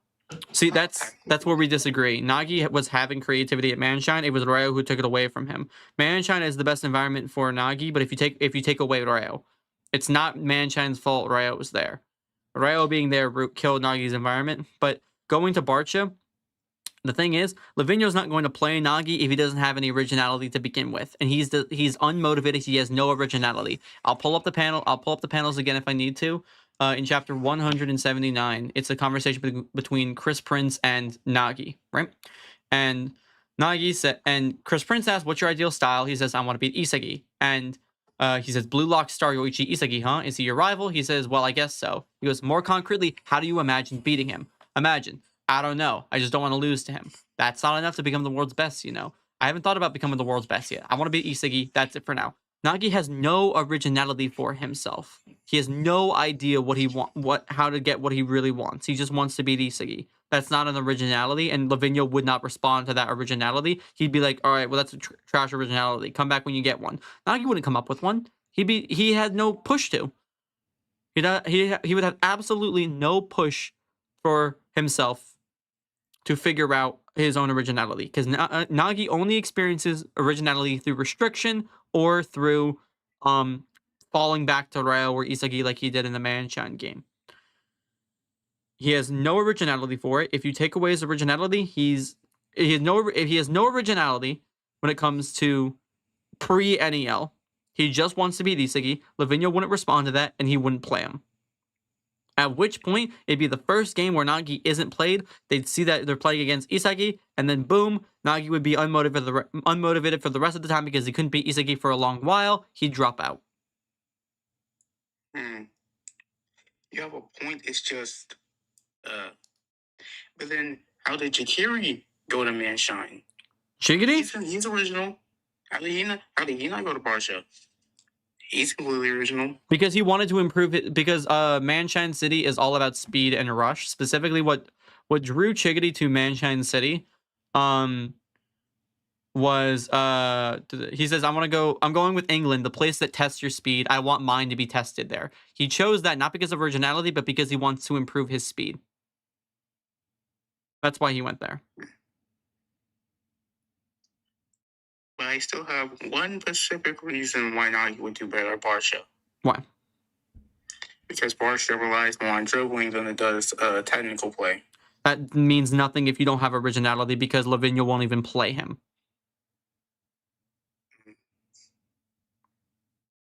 You have a good point. I still don't completely agree with it. Though. I'm not saying Barcha would be a bad environment. If Nagi had the ego he had when he was talking to Baratsuda in Chapter 312, 100% Barcha would be a great environment for him. But pre-NEL, Nagi, he has no motivation, so it's not a good environment for him. At the point of Nagi entering the NEL, it is the moment of Nagi choosing Manshine is the best environment for him. If he had his ego like he did at the end of the beginning of the U20 World Cup, with talking to Baratsuda before the Nigeria game, that is a ego that Barcha would be great for. I kind of compare Nagi's situation to Neymar back in around 2012. He was going to get transferred to a different club where the original players loved his dribbling. That's what I think about with Nagi. But he's going to a better environment with players like him that are like not really technical. Yeah, well, it doesn't matter. It's all about England is all about helping you if you have an originality. Going to England, you want an originality that helps you become the best in the world. Nagi, he didn't have an originality, which is what Chris Prince decided to talk to Agi about. He said, we'll change your ideal into scoring goals only that you can produce. He's giving Nagi his own originality here. Lavinia wouldn't do that. And Nagi would have to figure it out for himself. He said, Chris Prince literally says, let's try to get you to play more actively. We'll start from your strongest weapon being trapping. How about we change your ideal into scoring goals only you can produce? And he goes, that kind of seems like a pain. And then Agi comes in and talks to him and helps him create from zero. That's what he's talking about. That's the whole thing, was they helped him with an originality. Like, okay, you don't have an originality? Okay, we'll start you from somewhere. And we'll build from there. Lavinia wouldn't do that for him. Nagi would have to figure it out all on his own, and he wouldn't do that. That's why it's not a good environment for him. Okay, you convinced me. But I also want to talk about the Jakiri over Shido thing. I'm sure you heard the entire previous debate. I did not. Oh, okay. Basically, Shido's one greatest capacity is goal scoring. He's very good, but he's very situational in how he scores goals that render him to be a top tier. Chigiri is a very, very good player at any kind of capacity you put him in, be it goal scoring, defense, crossing, dribbling, anything. But I compare Shido to Zlatan, right? Zlatan Ibrahimovic. They are both two great acrobatic finishers. But when you compare players, it's just an average pace abuser. Great. He's an average pace abuser, but this pace abuser is using his pace very fucking well. And that's where, and again, this is all my preference. What I would say is a better player is someone, if you're only good at scoring in this series, if you're only good at scoring goals and you bring nothing else to the table, you're going to get easily stopped. Look at Kunigami. Kunigami shut Shido down because all he did was score goals. He has nothing else. He couldn't get away from Kunigami. He couldn't bring anything else to the table. Had no communication with his own allied team to help him get away from it. They had to do it themselves because he wouldn't do it. Chigiri, I'm looking at it, if you're putting it on a team, I want Chigiri more than I want Shido because Shigiri brings so much value to the team than Shido does, because you need specific circumstances. Can Shigiri finish though? Yes, he can. Okay. No. Shigiri is a self-sufficient. Shigiri is he is a self-sufficient character who creates goal chances for himself and creates circumstances for his team to score goals.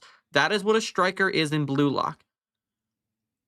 That's not what a striker is. In basic. Cool. In basic general. I don't care. We go on in comparing who's better in the scope of a fictional story. You use the terminology of the fictional story.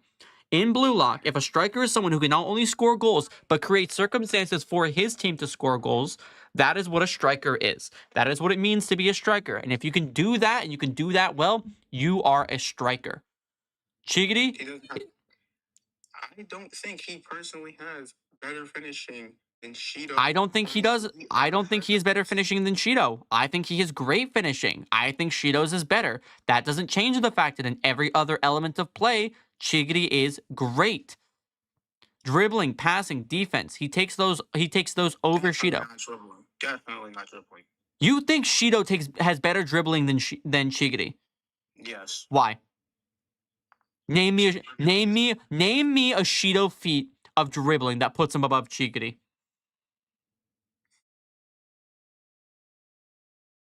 Give me one right now. Don't even. I hear you laughing. Don't even. Yeah, I ain't got one. Yeah, you ain't got shit. His only dribbling feats against Igaguri. I heard that. I heard that laugh, bro. I heard that shit. Don't even. Let me guess. Were you trying? Oh, be honest with me. Were you trying to rage bait? Nah. Because I think they put most wide players into real life player circumstances.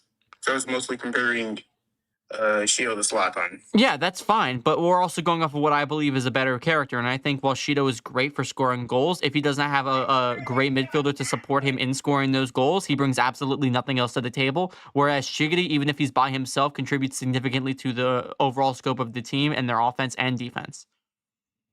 Dr. D, I'll bring you up here. We'll debate if he can copy the Kaiser Impact. He can. Okay, now, for the last one.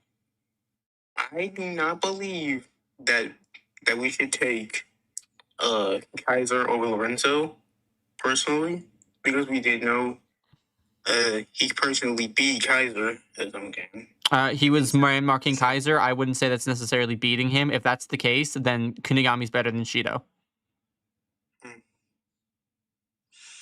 And in another case, why did you put Bunny over Sai? Bunny has the narrative over Sai. Sai is looking towards Bunny as his goal, his reason for going into the World Cup. If he didn't have an issue or didn't see Bunny as a challenge, he wouldn't be so interested in beating him.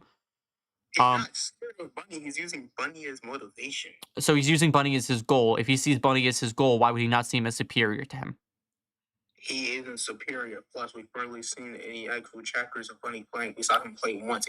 Bunny has played for half a season for FC Barca. He's on a regular team in the same level as Lavinho, which we see is the same level as Noah, Chris Prince, Snuffy, and Loki, at least master striker wise. They're relative. He's relative to. Supposed to be. He's playing. The coach, the captain. He's the master striker. He's a starter on the regular. Bunny is a starter on the regular. Is a starting member of the regular team, the adult main team for FC Barca. He has scored over 10 goals in less than half a season and is so good he's second to Lavinho on FC Barca's team. Now, Lavinho has been put in his higher level than all of the other new Gen 11s. Bunny is being regarded as second to Lavinho, close to Lavinho. Bunny is over Sai. The narrative is pushing for Bunny to be over Sai. There is no reason why you could say that Sai is over Bunny. Narrative hard carries Bunny in Sai's position in this ranking.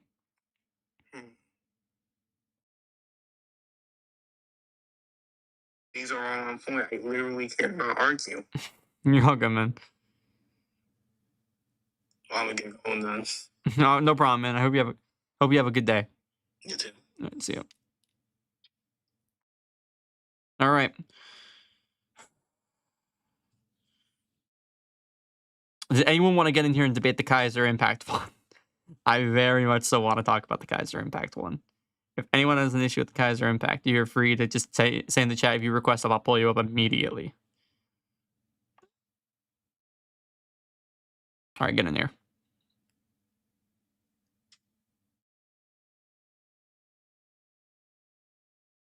Hello. Hello. Oh, man, he gone. Never mind. Alrighty, well, I'll pull you up. Oh.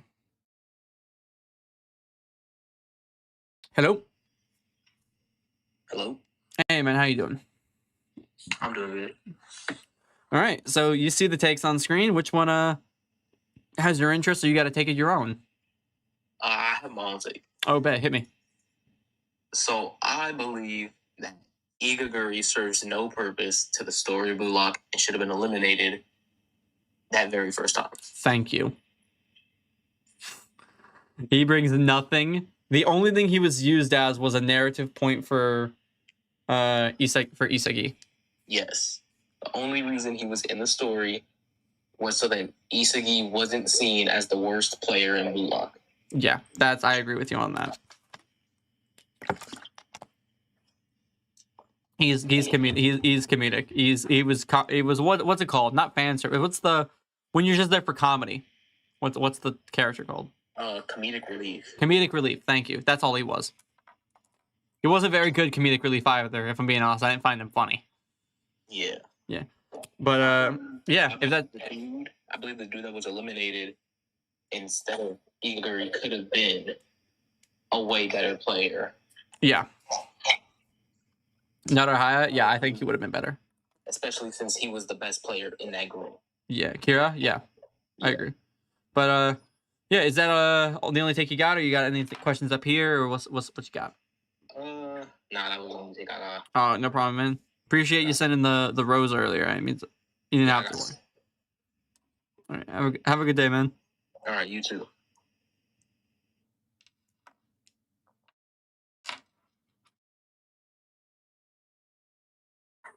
Hello. Yeah, what's up? What's up, man? You wanted to get up here? I got you up here. Yeah, so like basically, I just want to know why you got Chiguri over Shido. What's your reasoning, man? Did you hear the debates from previous conversation? I was there for a bit, but I didn't listen to the whole thing. Okay, so I have Chiguri over Shido because what Shido brings to the table is goal scoring under very specific circumstances, whereas Chiguri can provide goal scoring and much more valuable and viable options in any circumstance on the pitch. Well, I hear you out, but like, Shido can still score without a world-class midfielder. Not at the current level. No, we can't. Because at the current level, as seen with Isagi, you need those world-class passers to do anything of value. All right. But then he still scored against the World 5 with shit players. Great. I would love for you to tell me how he scored against the World 5, because we don't know how he scored against the World 5, but we have evidence. Rayo was a very good passer, and as we've seen from their link-ups in the Episode spin-off manga, Rayo was assisting Shido. Who's to say that Shido didn't assist, or Shido didn't get assisted by Rayo in the same way that Bachara assisted Rain? All right, first then. But like Shido's relative to Charles, and Charles clears Chiguri, so like. I would not say. I think their mentalities are good. I would say Charles is better than Shido. All right, yeah, but Shido's still high relative to him. Like he was able to react to his awakened. It wasn't even on purpose. If you look at the response from Charles and them, it wasn't even on purpose. Well, him and Rin both reacted to it. So he is relative, and they did reflex play together. It wasn't planned. It doesn't have to be planned because their imaginations linked up together. I would still say it's a matter of circumstances. Even then, you take away Charles, Shido is not doing anything of significance during the NEL and is not contributing much worth. I wouldn't even put him past maybe 60 million on the value board. Whereas Chiguri is a very independent character, but he can also work very well on a team. That's like me saying Isagi is useless without Hiyori then. In terms of scoring goals, he's not able to score goals at the same level as he can with Hiyori, but Isagi brings a lot more to the field than just goal scoring. Shido's a striker. He only needs to bring goals. So is Isagi. So is Isagi. Isagi is a striker and he contributes way more than just goal scoring. So is Rain. Rain's a striker. He contributes way more than just goal scoring. you know there's different types of strikers, man. Shido's not the same type of striker as Isagi. Exactly, and that's where I find the issue. That's where I find an issue. Shido's kind of striker is not as good as what Shigiri does on the pitch. Bro, Shido literally plays for PXG, yeah. Shido plays for PXG because he chose France for the NEL. That's not like a value. That means nothing. Yeah, but the only thing he needs to do is score goals. He has other players that can do other bits. That is awesome. But if his only thing on the pitch is to score goals, and now again we're looking at these as individuals, right? Individuals. What Shido brings to the table is, to me, not as valuable as what Shigiri brings to the table. Oh my gosh. Scoring goals is not the be-all, end-all for value. Shigiri can't even do a reflex play, man. And you're saying he's over Shido. Yeah, nice one. I'm saying he... Great. Bato hasn't been seen doing a reflex play. Means nothing. Shido clears him. I don't know. They're very close. There's only a 10 million difference. I don't know if we would say there's a... Well, the bids don't matter at all. Like, so the bids don't matter? Oh, awesome. So Shigiri can be above Shido. NEL bids don't matter then, huh? Yeah, they don't matter. They don't care about the bids, man. Like, yeah. Awesome, but I'm showing you that Shido's individual talent when it relates to the bid values of him getting 60 million is to show that Charles is carrying him by at least 100 million value. Charles' assist to Shido's goals gave Shido a massive increase to his value, whereas Shigiri was playing by himself for the majority of the game, for the majority of his NEL performances, and was still hitting big numbers. He's still he's the best.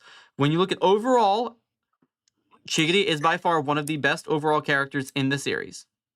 You're trolling. There's no way you think that, man. I am. Let me say something. Basically, you think Shido overall is better than Shigiri? Yes. Okay, what does Shido do? What overall leaves? Give me, aside from scoring, what does Shido do? Aside as a goal scorer, what can Shido bring to the table? How does Shigiri, and name me things that Shigiri can't do. Get out of there, you. He can't do? Yeah, what can Shido bring to the table that Shigiri cannot bring to the table, or things that are not as valuable as other people?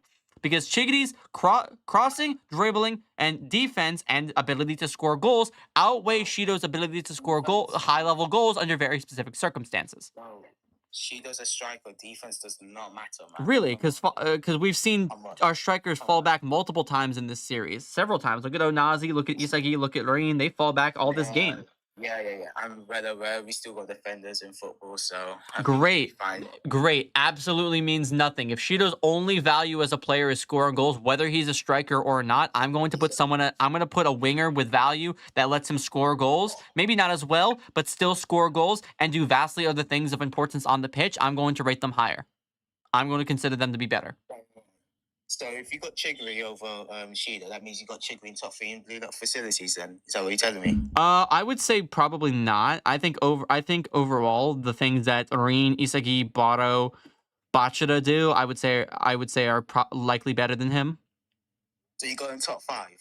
How are you telling me? Top 5? I'll need to look through the ranking. I would say he's definitely there. He's definitely at the top. All right, I'll tell you why Shido is better than Shigiri. Yeah, listen to me, yeah. Is it because Shigiri can't bust on the field when he scores a goal? Because I'll give you that one. Shido's just straight busting, bro. Basically, what I want to say is this: Shido's literally mid relative to Sai, yeah.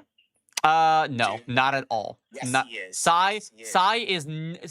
Are you telling me you think that Shido is close to new Gen 11 level during the U20 game? No relative Sai. He's not relative. Get that idea out of here. No relative easily. Bro. Get that out of here. Get that out of here. Man.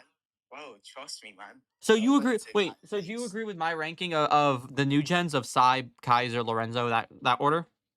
Yeah. That's a good ranking. Yeah. Okay, so you think Shido's better than Kaiser? He's around, like high relative to Kaiser, yeah. He's around Kaiser's level for sure. He's not, Very no. close. Kaiser, Yes, okay. It's so close. Let's give the number rating. Out of like 100, where's Kaiser, where's Shido? Out of 100? Out of 100. Like if 100 is the best you can be. Like let's say Kaiser's a 10 on a scale. Where do you put Shido as a number?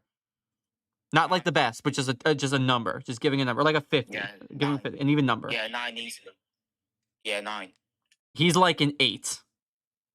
No way. Shido's literally relative to Charles, and Charles is literally. That's not how that works. Yeah. No, it's not. It's not like real life football.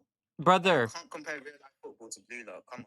Brother, well you can, but there's levels to it. But the point is, Shido, his greatest strength is reflexive movement. Getting into flow, scoring crazy goals when linking up with people, that's what he does. But at this level, he needs that God passer to do anything of value. Anything of value, right? Not to mention, he's nowhere near size level. You want to talk about relative. Flow State Rin was relative to Sai not trying during the Japan U20 game. You think that Shido is better than Flow State Rin U20? Yeah, around that. Get out of here. Get out of here. No way. Yes. It's a team game. It does matter when we're comparing individual Oh, talent. shoot. Wait. Can I say something? Shido literally limited U20 Flow Rin's option. So he's at least mid. Because because you have Shido, who is in flow, along with Aiku, who is in flow and using Metavision. That is a 2-on-1 situation, and even then it was a 50-50 chance of them winning. It wasn't Shido versus Rain being 50%. It was Shido and it was Flow Shido and Flow Metavision Aiku versus Flow State Rain is 50%. Alright then, 25% to Shido then. Shido still helped out IQ. If Shido wasn't there, Rin literally scores and the game is literally over. Shido is... I'm not denying that. But again, that's also U20, talking current. Shido is not relative to Sai.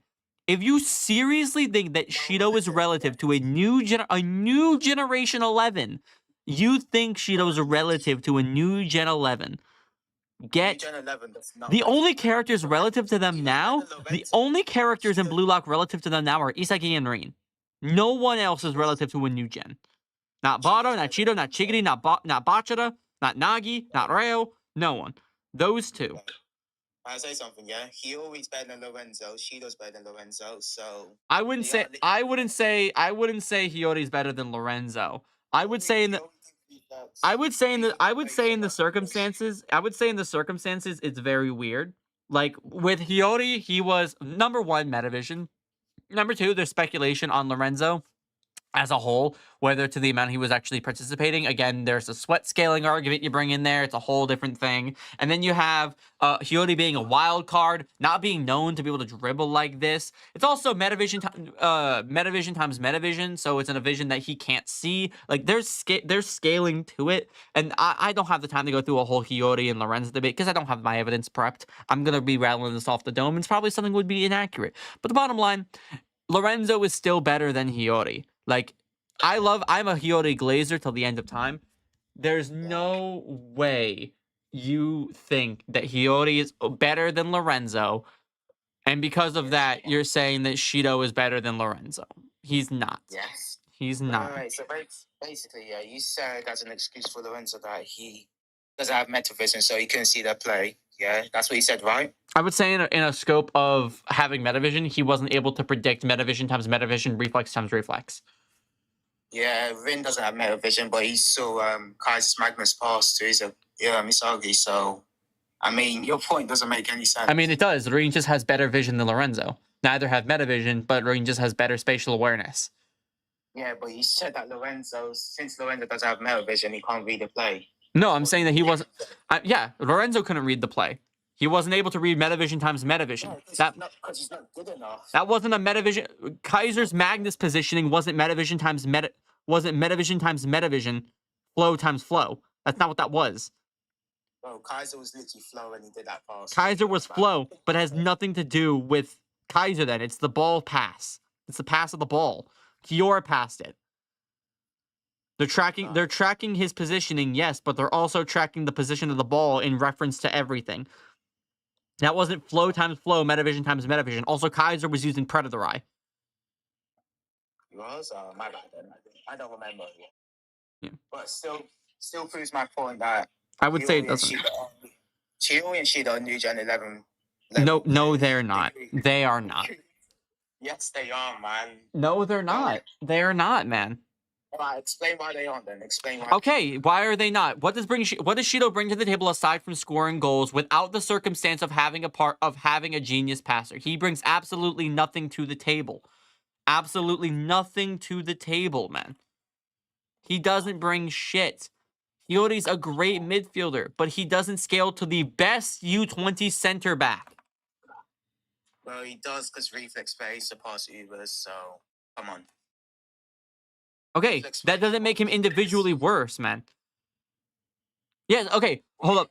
LW11, yes, a striker is made to score goals. That's awesome. Chigiri, the argument is Chigiri over Shido. Shido can score goals. That's great. Chigiri can score goals. If it's a score, Shido's taking the goal scoring. Okay, but let's see what else they bring to the table. Here, hold up. My cat's being a needy bitch. All right, this will probably be the last debate for the stream, by the way, because I have to hop off because I got room checks in a little bit. But they are not. It is not. Shido was not superior to Lorenzo. But here, we can settle this outside of me. I will make a post asking TikTok, YouTube, the community what their thoughts on, and we'll see the overall community a point on this. Because I don't think Shido's better than Don Lorenzo. I don't think Hiyori's better than Don Lorenzo. I think circumstances allow for characters to appear better than others. For example, people want to say that Isagi's better than Kaiser because of the final play. One lone play, one lone circumstance doesn't make you better than another character. Consistency of those performances make you better than them. I don't think Hiyori is superior to Lorenzo. I think we need to see more from their interactions. We need to see more from Lorenzo, of course. Overall, Lorenzo's actually the character we know the least about. While he and Sai only have one game, Sai has a lot of narrative going for him. Lorenzo, we don't got much of. So I'm going to be honest with you. I don't think those two characters are above it, but I'll make a post and we'll see what they say. Anyways, I appreciate all for joining in. I have to dip because I got room checks very, very soon, and I have to be out of my room for them to check my room. So I appreciate everyone for joining into the live. Meant a lot, and I will see you guys in the next live stream. See ya.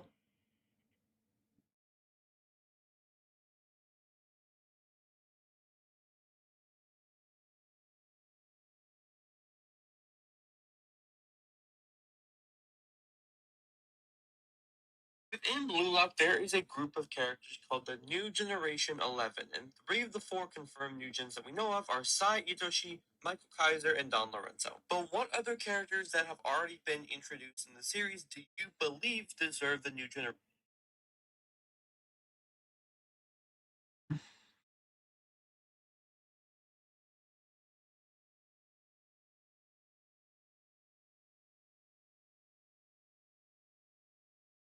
It's like he came in and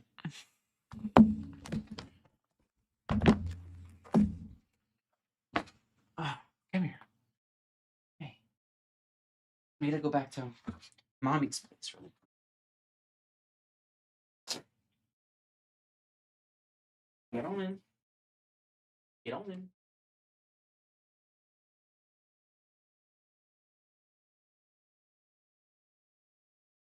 The box. Gotta